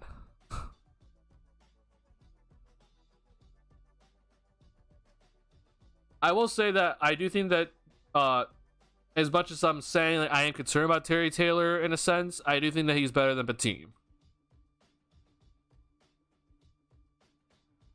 Dalen Terry needs a lot of work. He doesn't look like an NBA player right now. I agree with you. Optimistic Bulls fan. I don't know if you were here earlier in the stream, but I had like a 20-minute segment about Terry and how my concerns are very much high right now. So I'm concerned about just you know, TLDR. I'm more concerned about him now. I did not think I'd be this concerned about him coming into this season. I thought after last season that he would not need to spend more time in the G League. He clearly needs to go down to the G League again. And I feel like the stuff that I thought he was getting better at throughout last season, which was his finishing, it seems like that's regressed. So to me, it doesn't seem like he's gotten any better. And in fact, it seems like he's gotten worse in the offseason. So hopefully he goes down to the G League and just continues to work on his game. Because right now on the offensive end, I don't even know what he can do reliably, right? Not saying he needs to do something every single time, but like it's just in terms of reliability on the offensive end, like I can't even trust him to make a layup right now, and that's the part that's really concerning. Yeah. If someone gets hurt and Julian Phillips has to play a bigger role, I wouldn't be mad. So 11 guys. Okay, so yeah. I can understand your disagreement, but like I'm more of like saying like what Noel kind of said. Like if that was the case today, like let's say for some reason DeMar DeRozan went down today for whatever reason, and so suddenly then you're down DeMar DeRozan. Okay, And so someone has to slide into the starting lineup, and then you're kind of pushing it on the bench. And so Julian Phillips has to somehow get like 10 minutes or something. It just concerns me, at least for now. Like, I don't think he'd be ready now. Now, come middle of the season, I think he might be more ready for sure. But at least for the short term, like at the bare minimum, the short term, like first month and get through the midseason tournament stuff, I hope the Bulls just stay healthy. Like, main guys stay healthy. We don't have to worry about anybody else coming in. Like, just main guys. We know our main rotation. We get to play the main rotation. And luckily when the in-season tournament's happening, games are on Tuesdays and I think Saturdays or Sunday. I forget what or Tuesdays and Fridays. So we shouldn't have to worry too much in terms of back-to-backs and stuff like that. So yeah. His athleticism, yeah. Though, his athleticism is incredible. I'm very excited about Julian Phillips. I'm just saying that, like, right now, I don't think he'd be something that I would put in and rely on in the rotation right now. But yeah, TP is still too skinny and young. Only 19 Taylor better at that position. I don't disagree with you on that, but I think that they play different positions. I think Terry Taylor is very clearly like the backup, third string center. Like, he does not play small forward, doesn't play power forward. Like, he's a third string center. Julian Phillips to me is more of a forward. I'm sure he's getting garbage time for the time being. I agree. Yeah, or G League time, right? I mean, we have seen players come out the combine with insane stats. Wait, sorry, what? I mean, we have seen players come out of the combine with insane stats. Yeah, I mean, look, so. Like, we've definitely seen guys like out of the combine, right? And they'll put up like great athleticism or like great jumping numbers or like do different drills and like they'll do like really well. And I get that. Like, Phillips with his verticality, right? He set a verticality record, right? It's just that even with those types of guys, like, for example, I think one of the better ones is like Donovan Mitchell, in a sense, with his combine looked so good, right, that it shot him up the draft board, right? He performed really well out of it. The thing is, though, is that I just know that a lot of guys, especially for a guy like Phillips, he's gonna take a little bit of time in terms of at least like the short term. He's not going to have it all down, right? And I think we can all expect that, but it's also just that, his body's not fully developed, right? He is a freshman out of Tennessee, right? Mitchell had an extra year in college in that sense. So, yeah, we all know that, like, the athleticism, the other intangibles, it's there for Phillips. I'm not denying that. I just would be concerned if he is playing a major role in the rotation at the beginning of the season, which obviously that's not the case right now. I'm just saying that if it does end up happening, I'd be a little bit concerned about the team moving forward. He has a Ja Morant level athleticism. Yeah, I don't disagree. Phillips just needs to add weight / training. It looks like he may earn some spot minutes later on in the season or with injuries. So, in my opinion, I don't think Phillips is gonna. If everyone stays healthy, okay, if everyone stays healthy for this team, in my opinion, he won't ever get minutes. Okay. So, obviously he would get garbage minutes, but if everyone stays healthy, he would not get any minutes at all. But I don't expect everyone to stay healthy, right? I truly don't. Like, we know Cruz is gonna get injured, and prior history tells us that Levine's not gonna play 77 games. Okay, and then. I think Patrick Williams, his second year was a fluke injury type thing, but you never really know, right? So it's just about freak injuries happen. You never really know what could come around the corner. Just hoping that doesn't happen. And if he does get those types of minutes, then I would hope it's in the middle of the season, towards the end. They'll say they'll translate. That's the thing. Oh, I agree. I 100% agree. I 100% agree with that. Not mad at the loss that we didn't get blown out with the third stringers. Like I said, I'm not really too mad about anything Even if the Bulls lost by 20, I would not like, or 25 plus. Like, I would not be mad at this. Like, I understand a lot of people look at the score and like, hey, we didn't get blown out. That's good. I just was like, hey, we need to see the main guys, the main rotational pieces tonight come out and play well, right, with more responsibility on their shoulders. Okay. And then I would like to see someone else kind of like wow me in a sense and be like, hey, I can trust you with some of these situations. And I think, like, I'm not mad about tonight. It is what it is tonight. But the main thing about tonight that I was the big disappointment for me, like, so the good, right, like all this stuff that I'm like, underlining, like, this is like what we needed to see. This is all good, okay, and this is what I wanted to see tonight. But the part that's bad, and the part that I'm heavily concerned with it, right, is it's this. Like, this is the stuff that I'm like, hello, like, we need to see something better. And like some of the other guys like come out and like show me something, right? And we just didn't see that. Because like if you watch the rest of the NBA right now, like on these sort of like preseason games where they don't play their main guys, right? There's always someone that like comes off the bench that is like an absolute like bench warmer, and like kind of like, maybe not exactly plays like incredible, but like they'll kind of show something like, hey, I may not be like an end of a bench type player. I could arguably be in the rotation. And I was hoping to kind of see that tonight, and I just don't see it. Like, that's the only thing I'm just like a little bit like, this needs to kind of, I wish that the Bulls kind of showed something. And maybe I'm expecting too much, but like, it's just something that I'm watching around the NBA and how like things are developed. Yeah.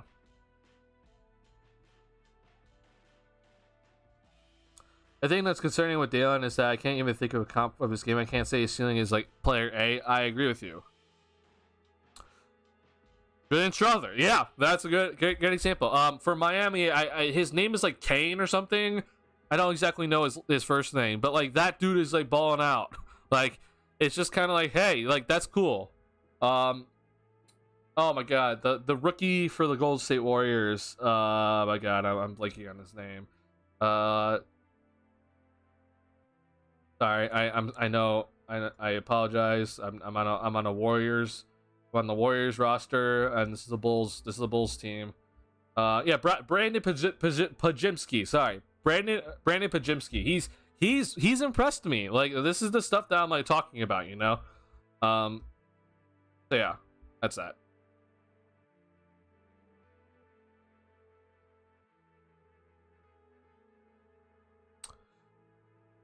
We saw with Batum, honestly, how far away is he really from someone like Tyler Hero? I think he is. I think he has a pretty significant amount to do before he's a Tyler Hero. I'll just be real. In terms of the shooting, though, I'm very impressed for sure. As much as I don't really like, I know like there was like the whole rumor about like Bulls potentially trading for Tyler Hero and like Zach LaVine in the deal. Like, I didn't want that because I don't think Tyler Hero is like Heat fans treat Tyler Hero like he's the second coming of Jesus Christ. I don't look at him that way. Like, I don't really look at him like as like an all-star type player. I look at him as like kind of like in the in-between range of like he's a really good starter, but he won't ever be an all-star. But he's better than like like the average role player starter, right? But in saying that, I think the team has a lot to do before you can become on that Tyler Hero level. I think the three-point shooting is obviously there, but what Hero does not get enough credit for is how good of a dribbler and how good of a off-the-dribble shooter he is, and I don't think the team has that just yet. So yeah.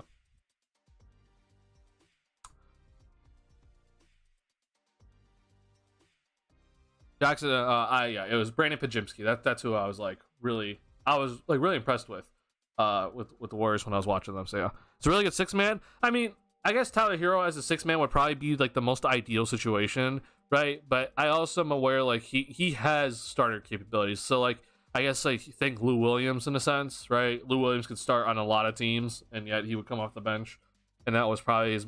He was best there off the bench.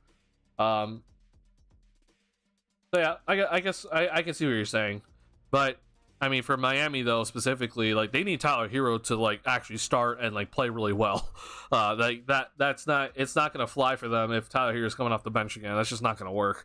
They're desperate for backcourt help right now, so they need Hero to play, and I think he has the capability, right? Yeah. All right. So I did not watch the Bucks and Lakers. Okay. So I know this is the first game that Lillard and Giannis got to play together. Did any of you guys see it? Because I know it was on League Pass. I seriously doubt that we were able to see it. But did any of you guys see anything of it? Because I want to definitely go look at some clips from it, because I think it's important that we are paying attention to that. But other stuff though, we did kind of talk about this in terms of like the standings in the live stream, and we'll kind of like quickly recap it. Here at 39, I'm not shocked. Yeah, I know Jimmy Butler's not playing though, so I never want to hear it, because I always felt that Kobe White is on the same level talent wise. Kobe just hasn't had the best coaching ideal situations thus far in his career. Okay, I guess when you say talent wise, I agree with you. If you had to tell me who is the better player between Tyler Hero and Kobe White today, it's very clearly Tyler Hero. That's not up for discussion. But if you're gonna talk about talent, about how like Kobe has not like fully gotten his talent like recognized, or hasn't reached his full potential, then I can agree with you on that statement. I was just more of like, for me, the biggest thing was like, I don't want Tyler Hero in return for a Levine trade. That does not make much sense in my opinion. I think the Bulls are like, they're just kind of stuck. It's not like you're not hitting the rebuild button, and you're not trying to move forward. Like you're not trying to win either. It just doesn't make any sense. So there's that, and also I just don't think he's as good as people say. But I want to make it clear though that I do think that he is a pretty good starting shooting guard in this league. I'm not saying that he's terrible. I'm just saying that I think some people still overrate him for what his actual abilities are, because they act as if he's like the second best, like easily like the second best scorer on Miami, and like he's gonna be, averaging 25 plus a game, which I know he won't. Right. I saw there's a play that was basically unguardable. So yeah, I guess there's like a horn set. It's like dribble handoff horn set or something that's like unguardable. I heard, and I need to go look at it. Yeah, it's game again. Amazing, gotcha. Yeah, good start for Dame. Yeah, so I think Dame's shot like 3 for 10 though, but he still had 14 or something like that. So yeah, Giannis looks fresh as hell, and Dame was letting them fly. They don't work together too perfectly, but just as they already work. So yeah, I think at least the one clip I did see, like it just seemed like preseason basketball, just guys trying to figure out the rhythm and everything. So I'm not like too concerned for them at this moment in time. Kobe White with the green light is putting up similar numbers in my opinion. Okay, well, let's talk about this. Okay, so I agree with you that Kobe has not necessarily had the best coaching. All right, but I do think that Kobe White has had a lot of opportunities before in terms of being able to be in the starting lineup, right? So Tyler Hero, okay, in 16 and 17 shots, he averaged 20 points. Okay, Kobe, in terms of 13 and 12 shots, he's averaging 15 and 13. I guess I can kind of see what you're saying, but I mean, what are we looking at? Like, we're looking at like pretty similar minutes in a sense. Maybe. I think my biggest thing for Kobe is that I don't think he's like, even with him starting the season, I don't know if he's gonna be even getting to like 15 points per game this year. I hope he does, because I think that would be perfect, and it would pretty much like solidify him as like the fourth scorer on this team. And I'm saying that even like aware of Patrick Williams, like I'm very much aware, because if Patrick Williams then slides over to being the fifth option in a sense, like I think that's actually a really good thing.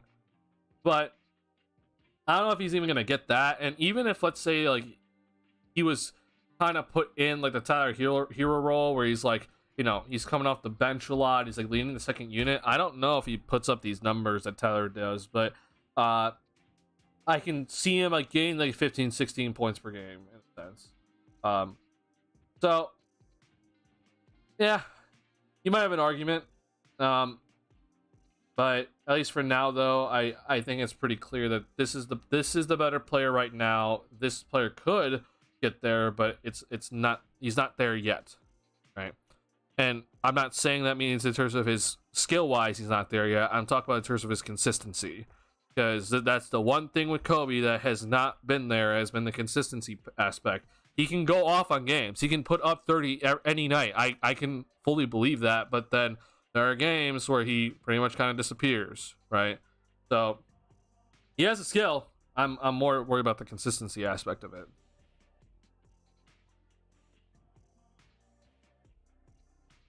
For the play, it's either Giannis layup or Dame 3. Oh my god. I mean, yeah. I can't even think about it. Like, it's just, there's no one's gonna be able to guard that, man.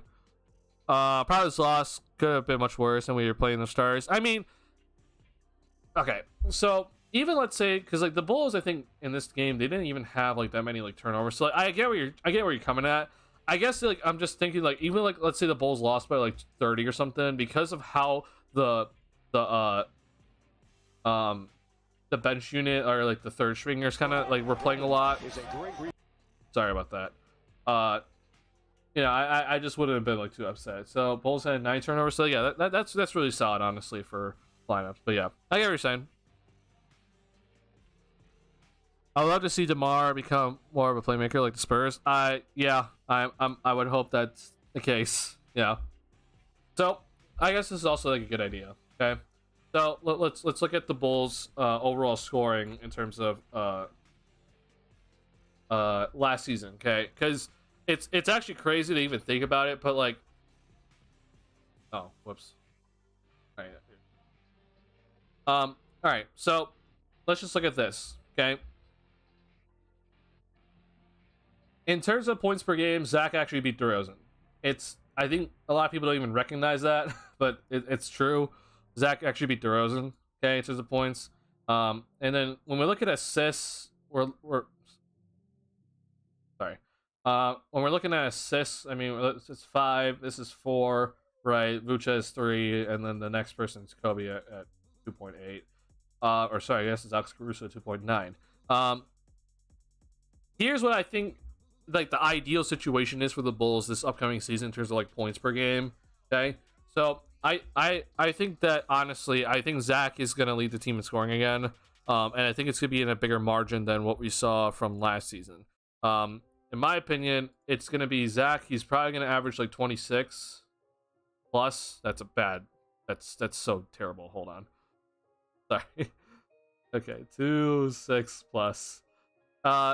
For DeRozan, I would like to see his average pretty much go down to like 20, like 23 ish, right? And then for Vooch, to me, it should be 18 for him. I think there's a way to get Vooch up to 19, but I think if Kobe's gonna be what Kobe is showing, then I'm not too concerned, honestly, about Vooch's scoring. So him staying 17, 18 to me is fine. So the way that Kobe's scoring the ball right now, if he can get to if he can get to like the 15 point, or even let's put it this way, if he can get to 13 points per game, okay. So what I'm basing this off of is that Lonzo Ball averaged 13 points per game with us, okay. Lonzo was the 4th scorer and averaged 13 points per game with this team, and it helped a lot, right? Because you see the drop off in this from last year where it goes from Vooch to Pat from 17 to 10. Here, I'll do this. Let's say Kobe averages 14, and then Pat can raise his average to at least 12, or sorry, not 11, like 12 to 13. And suddenly, you're looking at a lot more points in the starting lineup, and you're looking at a more optimized offense, and I think the offense will be a lot better, right? This is, to me, a pretty good formula. And the crazy thing about it, it's like you're looking at this, you're like, is this too hard to actually do? And my argument to you is that it's not, because I just watched the Denver Nuggets, okay, and I looked at their stats from last season, okay. So typically we see with Jokic, we see with Murray, right? Like, you're seeing 25, 20, 17, 16, 12, 11 off the bench, 11 off the bench. Okay, it's possible in my head. Like, it's straight up possible to have a guy be your fourth option, right, and average 16 points per game. Now, I'm aware that it's Jokic, and that Jokic is Jokic-led team, and Denver's is crazy, and they just won a championship. But I just think that it is very possible with how good that Kobe is looking that he can raise his average up to 14 points per game and still be in the starting lineup, right? And honestly, if he averages more, that's even better, right? And if you have DeRozan, like you said, Noel, in that sort of more playmaking type role where he's not taking as many shots and, saving his shots until the fourth quarter starts, right?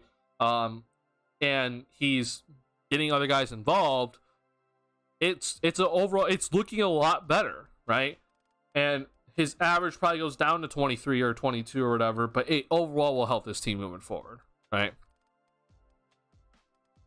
Improved bench scoring would also give an extra boost. Yeah, I mean, so here's the thing though, like, as much as I praise this bench, I'm also aware of this bench's limitations, okay? Because if Kobe is truly going to be coming off the bench, okay, so like, here's your starters, right? Starter, okay? Your best bench scorer, okay, arguably is Ayo Dosunmu, okay? Now, he has averaged 8, like, kind of consistently throughout his years, but he's also had a lot of minutes. So if he can stay at this average about 8, that's good. And then ideally, what you would have happen, right, is that Javon Carter comes in and also averages about 8, right? Because he averaged 8 last year in 22 minutes. I think he's going to get about 20 minutes, okay, per night. Coming in average 8, I think that you're looking pretty solid at that point. And then the rest, you don't have to really worry about, right? So we know that with Caruso's not going to really score, right? We know that Drummond is going to average about 6. That's not changing. So the bench guys, Ayo, Carter specifically, and then we'll see what Torrey Craig can do. If they can come in and give that consistent, like, 8-ish points, right? Yeah, we're moving places, right? That's a really overall, like, really solid bench then, and solidifies them as like a really solid bench. This is why Billy wants the team to crash the offensive glass harder this season, so more guys can get more shots. But it's not just about the offensive glass, right? It's also about playing with more pace, because the faster you play, the more shots you'll get, right? And also in more transition opportunities, the more shots that others are going to get, right? Not named Levine, DeRozan, Vucevic, right? So this is like the whole formula of it all. If Kobe's going to be pushing that ball like he's been doing in the preseason, right, and other guys going to be running with them, then Kobe will easily average 14, and others are going to up their scoring average too. I always 7 assists, a better defense. Kobe, who had 4 assists, might be better starting. Kobe with more shots today had 20 points, might be better off the bench. I disagree with you right now, at least for now, because here's the thing, okay? So we know with Kobe that right now, right? With Kobe, his 3-point shooting is better than Ayo, okay? And with that starting lineup specifically, they need shooting, because Vooch and DeRozan are 2 guys that don't really shoot the 3-point shot enough. And it's solely relying on Levine and DeRozan and Williams to, like, be the 3-point shooting, right? You need Kobe out there for his shooting, and not only that, his playmaking right now and the ability to actually drive and finish right now, and it seems like it's pretty much getting close to on par to Ayo, because I've said that Ayo has been like a really good finisher at the rim for a guard, and he always has been, and we're still continuing to see how he's improving there. But what Kobe does differently in this aspect is that he really is able to bend the defense and able to really collapse the defense because of how quickly he can get into the lane and force a rotation. That is where it's a big shift in terms of where Kobe is to where Ayo is for the starting lineup, because this starting lineup desperately needs more playmaking. they can't solely rely on DeRozan and Levine to be the playmaker, and also Vooch to be playmakers, right? These are all three of these guys, their main thing is to score, right? All three of those guys, their first thing in their head is score, score, score. Then it's playmaking, right? For Kobe, he is suddenly starting to understand, like, okay, if I can get into this lane right now, I can be this very, very efficient passer, playmaker, and help get these guys involved. And yeah, I'm aware. Io had 7 assists tonight, but he also played 30 minutes, and Kobe only played 21, right? But I'm not going to ignore what Kobe White has did in other games where was it? So against Milwaukee, he had 6 assists, and then another game against Denver he had 4, right? Like, it's very clear that he is doing a really good job in terms of his passing. So to me right now, and while I do think that Io is overall the better defender, the gap between White and Io in terms of their defense has closed. Like, it's Io's still better, but Kobe has gotten better. So it's not as much of a drop off between Io and Kobe. So Kobe, to me, right now gets the spot. That could change, but to me, the starting point guard position is Kobe's to lose at this point. Also, thing we haven't really discussed, Kobe's range is really good. He established himself as a deep threat. I always thought that Kobe had that in him. I don't really know if, like, we got to see it too much early on in his career, but yeah, I think if he truly establishes himself as a deep threat, that just extends the floor more for the defense to cover, and that's fantastic. And then suddenly you have him and Levine in the backcourt that they have to cover in terms of 3-point shooting. Like, yeah, that's looking great. 3-point shooting is really neat with the Stars. Forgot about that. And look, I'm not hating on Io. Like, I am like the biggest Io fan, and I've written many articles about Io. I have done many videos about Io. Like, I'm not hating on him, just to be clear. The thing with Io, unfortunately, right now, okay, and this is good for what he's been doing, okay. This 3-point shot, it's just not there. Now, I don't think he's going to shoot 31% again this season, but I don't think he's going to shoot 37%, which he did in his rookie year. His strength, very clearly, is getting to the basket, is getting layups, is finishing in traffic, and right now, he's doing a really good job of that, and if he continues doing that, I think he'll be just fine. He still needs to work on his 3-point shot. I've seen some improvement from him so far in preseason in terms of being able to quickly get into the shot, and just being more confident in general of taking a 3-point shot either off a screen or off the dribble. But the 3-point shot still is, unfortunately, the separation right now between Kobe and Io. Because right now with Kobe, that 3-point shot, it just looks so much more consistent. And I know with Kobe that he can shoot it off the dribble and shoot, catch, and shoot. And it's much more needed in the starting lineup. Much, much, much more needed. It's not as much needed in the bench unit in a sense.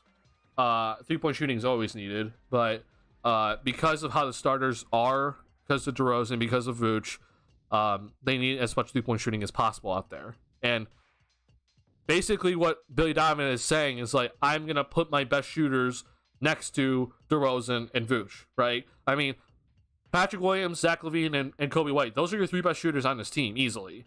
So they're all out there and starting next to DeRozan and Vooch, your 2 guys that don't shoot the 3 as much, right? So it makes a lot of sense, right? It honestly just makes a lot of sense for Billy Donovan to do it that way, and I won't have as much of a problem if he continues to do it this way. Again, things could change, but I don't expect that to change. I think that Kobe has kind of solidified himself as a starter. There's still 2 preseason games left, but it would be very shocking to me if he just suddenly lost the starting spot. So, yeah. I was wrong. Like, I thought Javon Carter was going to start. I was like dead set. Like, Javon Carter's going to start in the starting lineup because he started a lot of games last year in Milwaukee. But Kobe has clearly shown the ability to drive and finish, and also play make much better than Carter, right? So all 3 of those things push him past Carter for him to take the spot, right? Yeah, I agree with Sticky Kobe at the bench for scoring, but the points you make are very true. So I am also aware that the bench in terms of scoring is kind of lacking, but this is the reason why I've been saying that one of one of either Levine or DeRozan is going to be playing with the bench unit. So no matter what, one of Levine and DeRozan will be on the floor at all times, and whoever's in the second unit is going to be leading the bench unit in terms of scoring, right? So we saw last season it was DeRozan was the second unit dude. We saw actually Zach early on in the season was the second unit guy, but then they switched it. We saw in this preseason so far that Zach has gotten some play with the second unit, and it looked pretty okay. So we'll see, honestly, who it's going to be. It probably is going to go back to DeRozan because of how Billy likes to run his lineups. And it seems like he wants to keep Zach and Vooch together a lot of the time because of the pick and roll opportunities with those two. So I get it. But we'll see. We'll have to see which one is going to be leading the second unit. And that will be your main scoring in the second unit in the end.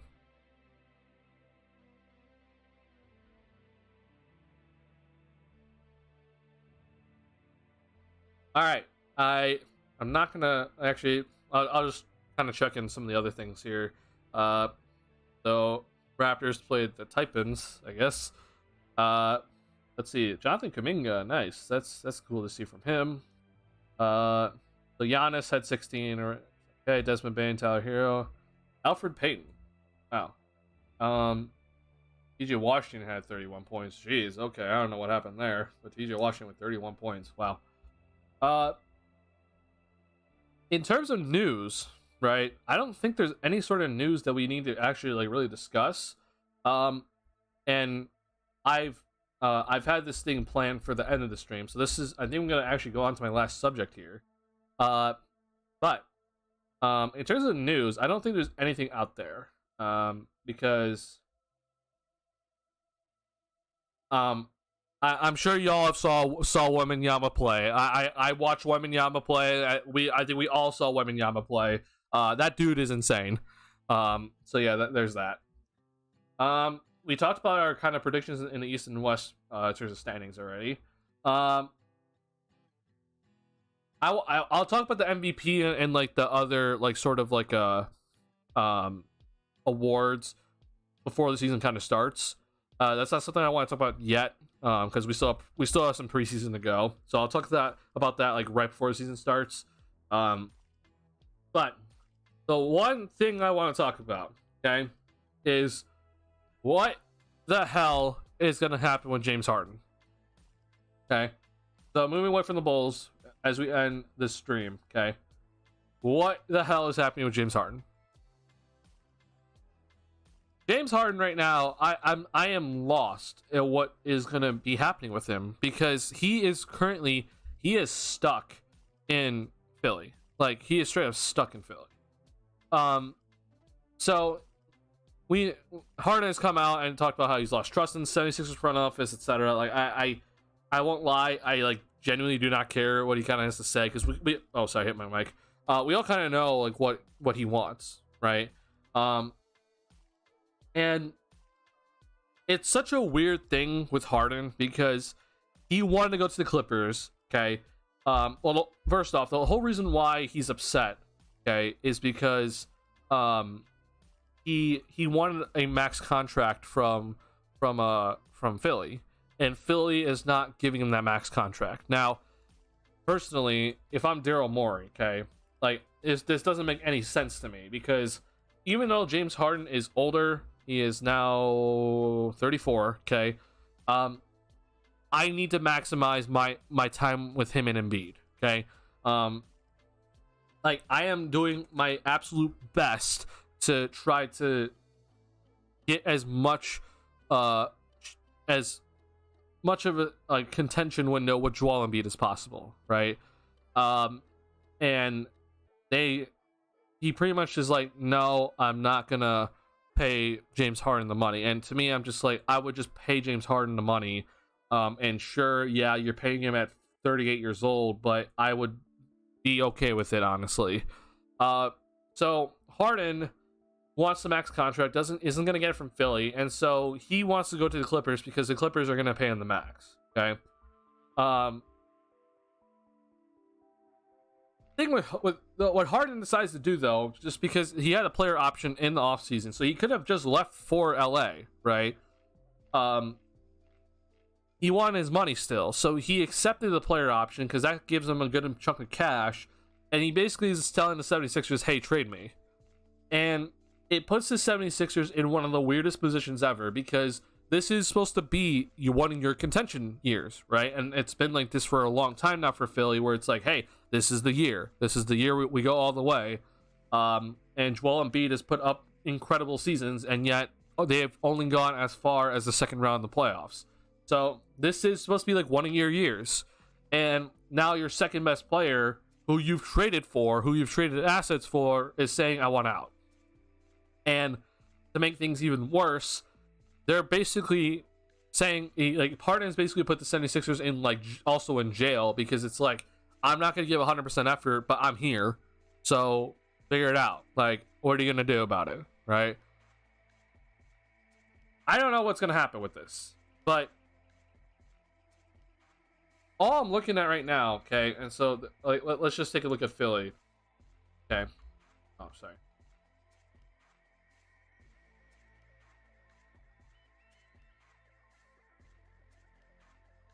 So this is the team. You know what? We'll do it this way. I like this better.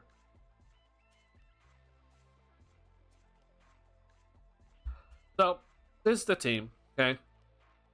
So obviously you have Embiid. This guy needs to get traded. Okay. So you're looking at your 5, your 4. Actually, no. Sorry. I think this was your 3. This was your 4. And then this Tyrese Maxey is your, I guess, Tyrese Maxey's second your 2, and then Harden's your 1, right? This team does not have much depth, okay? And I like Paul Reed, just so you know. And D'Anthony Melton's fine. I don't really see much depth after that, unless like Danny Green can like figure it out. Oh, I guess I forgot about Kelly Oubre. Never mind, they're probably good on depth, but they have to trade James Harden for basically like another number 2, and I don't think they're going to be able to get that. Obviously Harden's on the last year's deal, so there's no reason for him to do that. Like, they're not going to get anything for like Harden that's like significant. And after that, like Tobias Harris is then supposed to be like your number 3 option in a sense, if Tyrese Maxey becomes your number 2, and I just don't see that working out. Tobias Harris unfortunately has been sort of disappointing since he signed his max contract in Philly. His year with the Clippers, that I thought he should have been an all-star, which is this year. I mean, he was doing so well, and like he's kind of just plateaued in a sense, right? And I understand it's like, well, 19 and 20, but it just doesn't seem like he's shooting with the same efficiency. Actually, his numbers look pretty okay, but also NBA scoring has changed, so he's not like keeping up with the scoring. Last year, he only averaged 14 points per game. Okay, I don't know, man. Like it's coming down to this point now with Philly that I'm starting to look at this, and like I start looking at, oh, I have to now go up against. I have to go up against Milwaukee and Boston, 2 teams that I think are just gonna be better than me, and I know Cleveland's coming.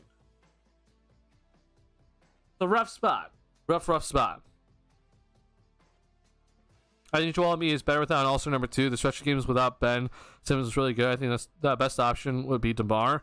So here's the issue. Like, DeMar, I get it, okay, because he would be like another like pretty good scorer, right?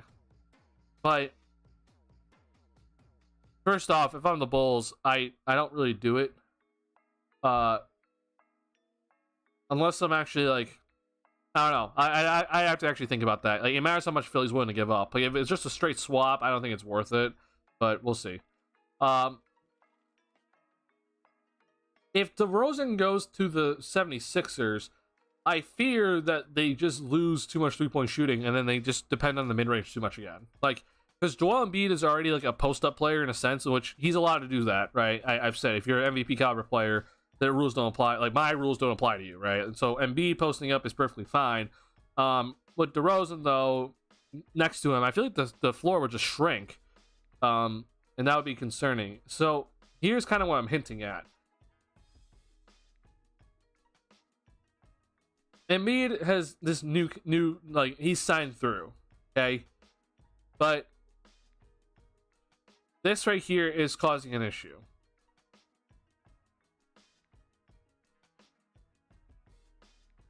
Is there a way, okay, and maybe you call me crazy with this, but I feel like if you're Philly, you might be getting into desperation mode at this point, okay? But as much as I like Tyrese Maxey, are you able to somehow package this with this and get like a really good, like solidified number 2 player? And so I'll pull up Tyrese Maxey's numbers right now here. Okay. So Maxey averaged 20 points per game last season. This was his career high. He played very, very well. But what do you think?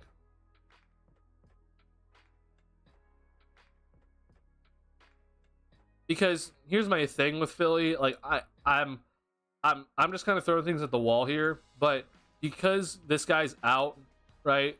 And then this would be then your number 2, which I feel like unfortunately, maybe I'm underestimating Maxey because this is going to be his 4th year and he's probably still getting better. But I feel like unfortunately for Tyrese Maxey, he is like a number 3 on a championship caliber team.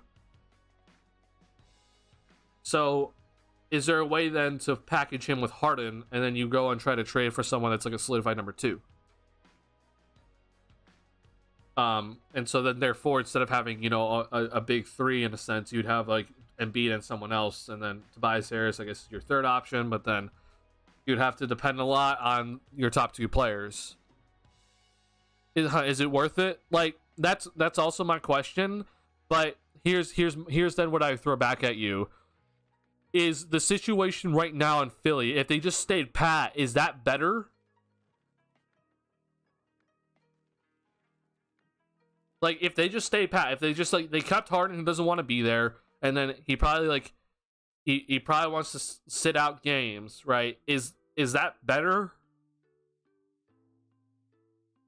That's my whole question. Like, I'm trying to weigh it out and be like, what is the better scenario between the two? Because I feel like the 76ers are kind of heading into the season with a big unknown. And if they're able to get rid of that unknown sense, then maybe that's going to help them. And, you know, you're not having, like, these chemistry things going on in a sense. But I could be wrong. I could 100% be wrong. I'm just kind of throwing out ideas. But it's just something to kind of think about, you know? We're gonna have to keep an eye on Philly, because Philly's in this, like, really weird spot where, like, they're not in, like, so, like, I did this last stream. So, like, to me, this is the bracket, right? And then it's these two teams, and then it's the rest of the East. Okay, so to me, Philly is not in this bracket. Like, they're not in this bracket, right? But if things just are so bad because of the Harden situation and guys are unhappy, I could then suddenly see them going down here, because then guys don't want to play. Who knows what's going to happen after that? Because then it's just Embiid, right? And Embiid can only take you so far. So this is gonna be interesting to watch. Upside that's highlighted. Like I said, these are my brackets I have for the East. Okay. Yeah, it'll be very interesting to kind of pay attention to. There's a team out in New York that I don't exactly know what they're gonna be doing. And that's Brooklyn. Mikal Bridges. Who knows? Yeah. Toronto, Chicago would definitely pull the trigger. Pascal and Zach. Tell me the trade. Also, sorry about my bitrate. I see my bitrate is plummeting. I am dropping frames fast. So if you can still hear me, I do apologize about the frame drops. I don't know why my internet is dying.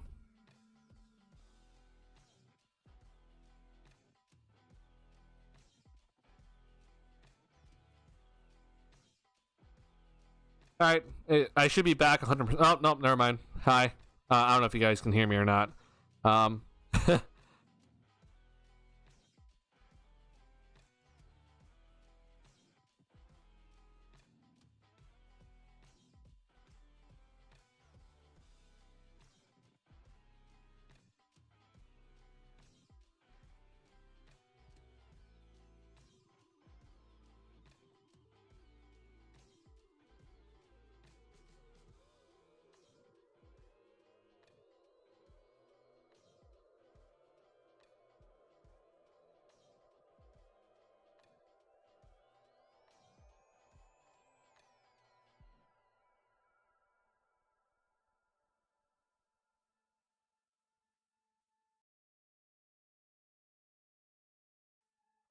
Um, if you guys can hear me, put a thumbs up in the chat. I don't know why my internet just died. My internet's just dying right now.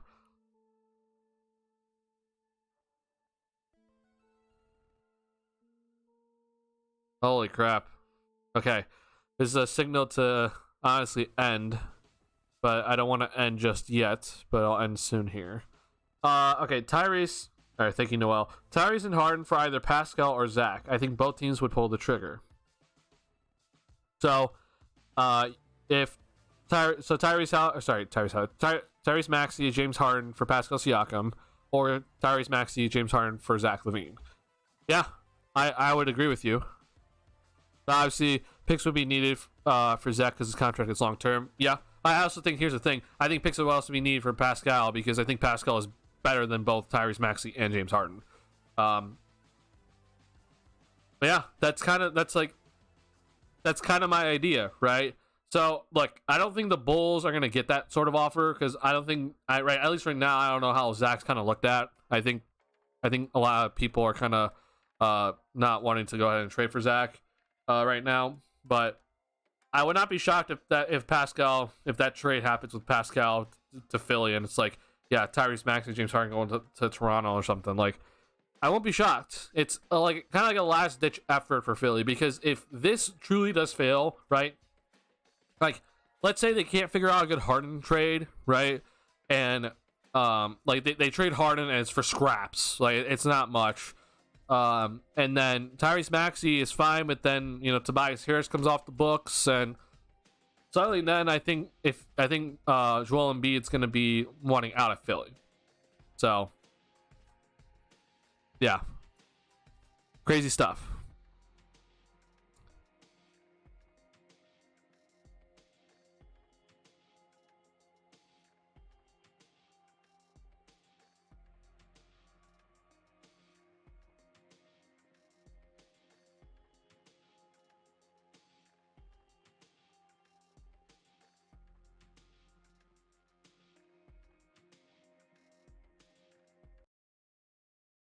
Okay. Um. Okay. I'm seeing better frames now. Once again, I do sincerely apologize for the frame drops. I've dropped 7,000 frames in the past 5 minutes or something like that. So I don't know if exactly you guys can hear me or not. It seems like it's kind of stabilized now. And so because it is officially stabilized, I think you guys are finally getting a better stream quality. I'm not entirely sure. It still says poor, and I don't know why. Oh, now it says healthy. Okay, it says stream is healthy. Interesting. Yeah, I don't know why the frames dropped so bad, but I guess the internet just kind of went to poop for some reason. But because it is not dropping frames anymore, this is where I'm gonna end the stream. So once again, thank you guys for hanging out with me tonight. Another late night stream that I had a lot of fun with you guys with. So appreciate you guys hanging out with me on all these preseason games, post games so far. This will continue for the other preseason games, and then obviously into the season we'll be continuing to do post game streams here on this channel. So again, thank you for hanging out with me tonight, and then expect more post game streams moving forward. As that's what we did last year. I liked it a lot, so we're going to continue doing that this year. If you have not already, I would appreciate it. Hit the like button on the stream. Helps me out a lot. If you're new to the channel, or if you know anyone that would enjoy this channel, please share the channel, subscribe to the channel. We are almost at 1,000 subscribers, so we're trying to get there. And I do truly appreciate everyone that is supporting me and helping me build this community. It's been a lot of fun, and I continue to enjoy all of this. I really think that this is going to be a fun Bulls season with you guys, whether it is unfortunately going to go bad for the Bulls or whatever, but I'll still be here making content. So for everyone that stayed throughout the entire stream, thank you, and for checking in, thank you. Bulls tonight, they lost to Denver Nuggets, but they did not play any of their main guys, so not too big of a deal. We went through a couple of things, talked about some good stuff, and the Bulls next time will be playing on Tuesday night against the Toronto Raptors at the United Center at 7 p.m. Central Time. So obviously I'll be streaming at that point after the stream or sorry, after the game at about 9:30 p.m. Central Time. So be on the lookout for that. But that's gonna do it for me, guys. I appreciate y'all for hanging out with me tonight. And I'll see you guys on Tuesday. Yep, on Tuesday after the Bulls versus Raptors preseason game. All right, thank you guys a lot. Peace out.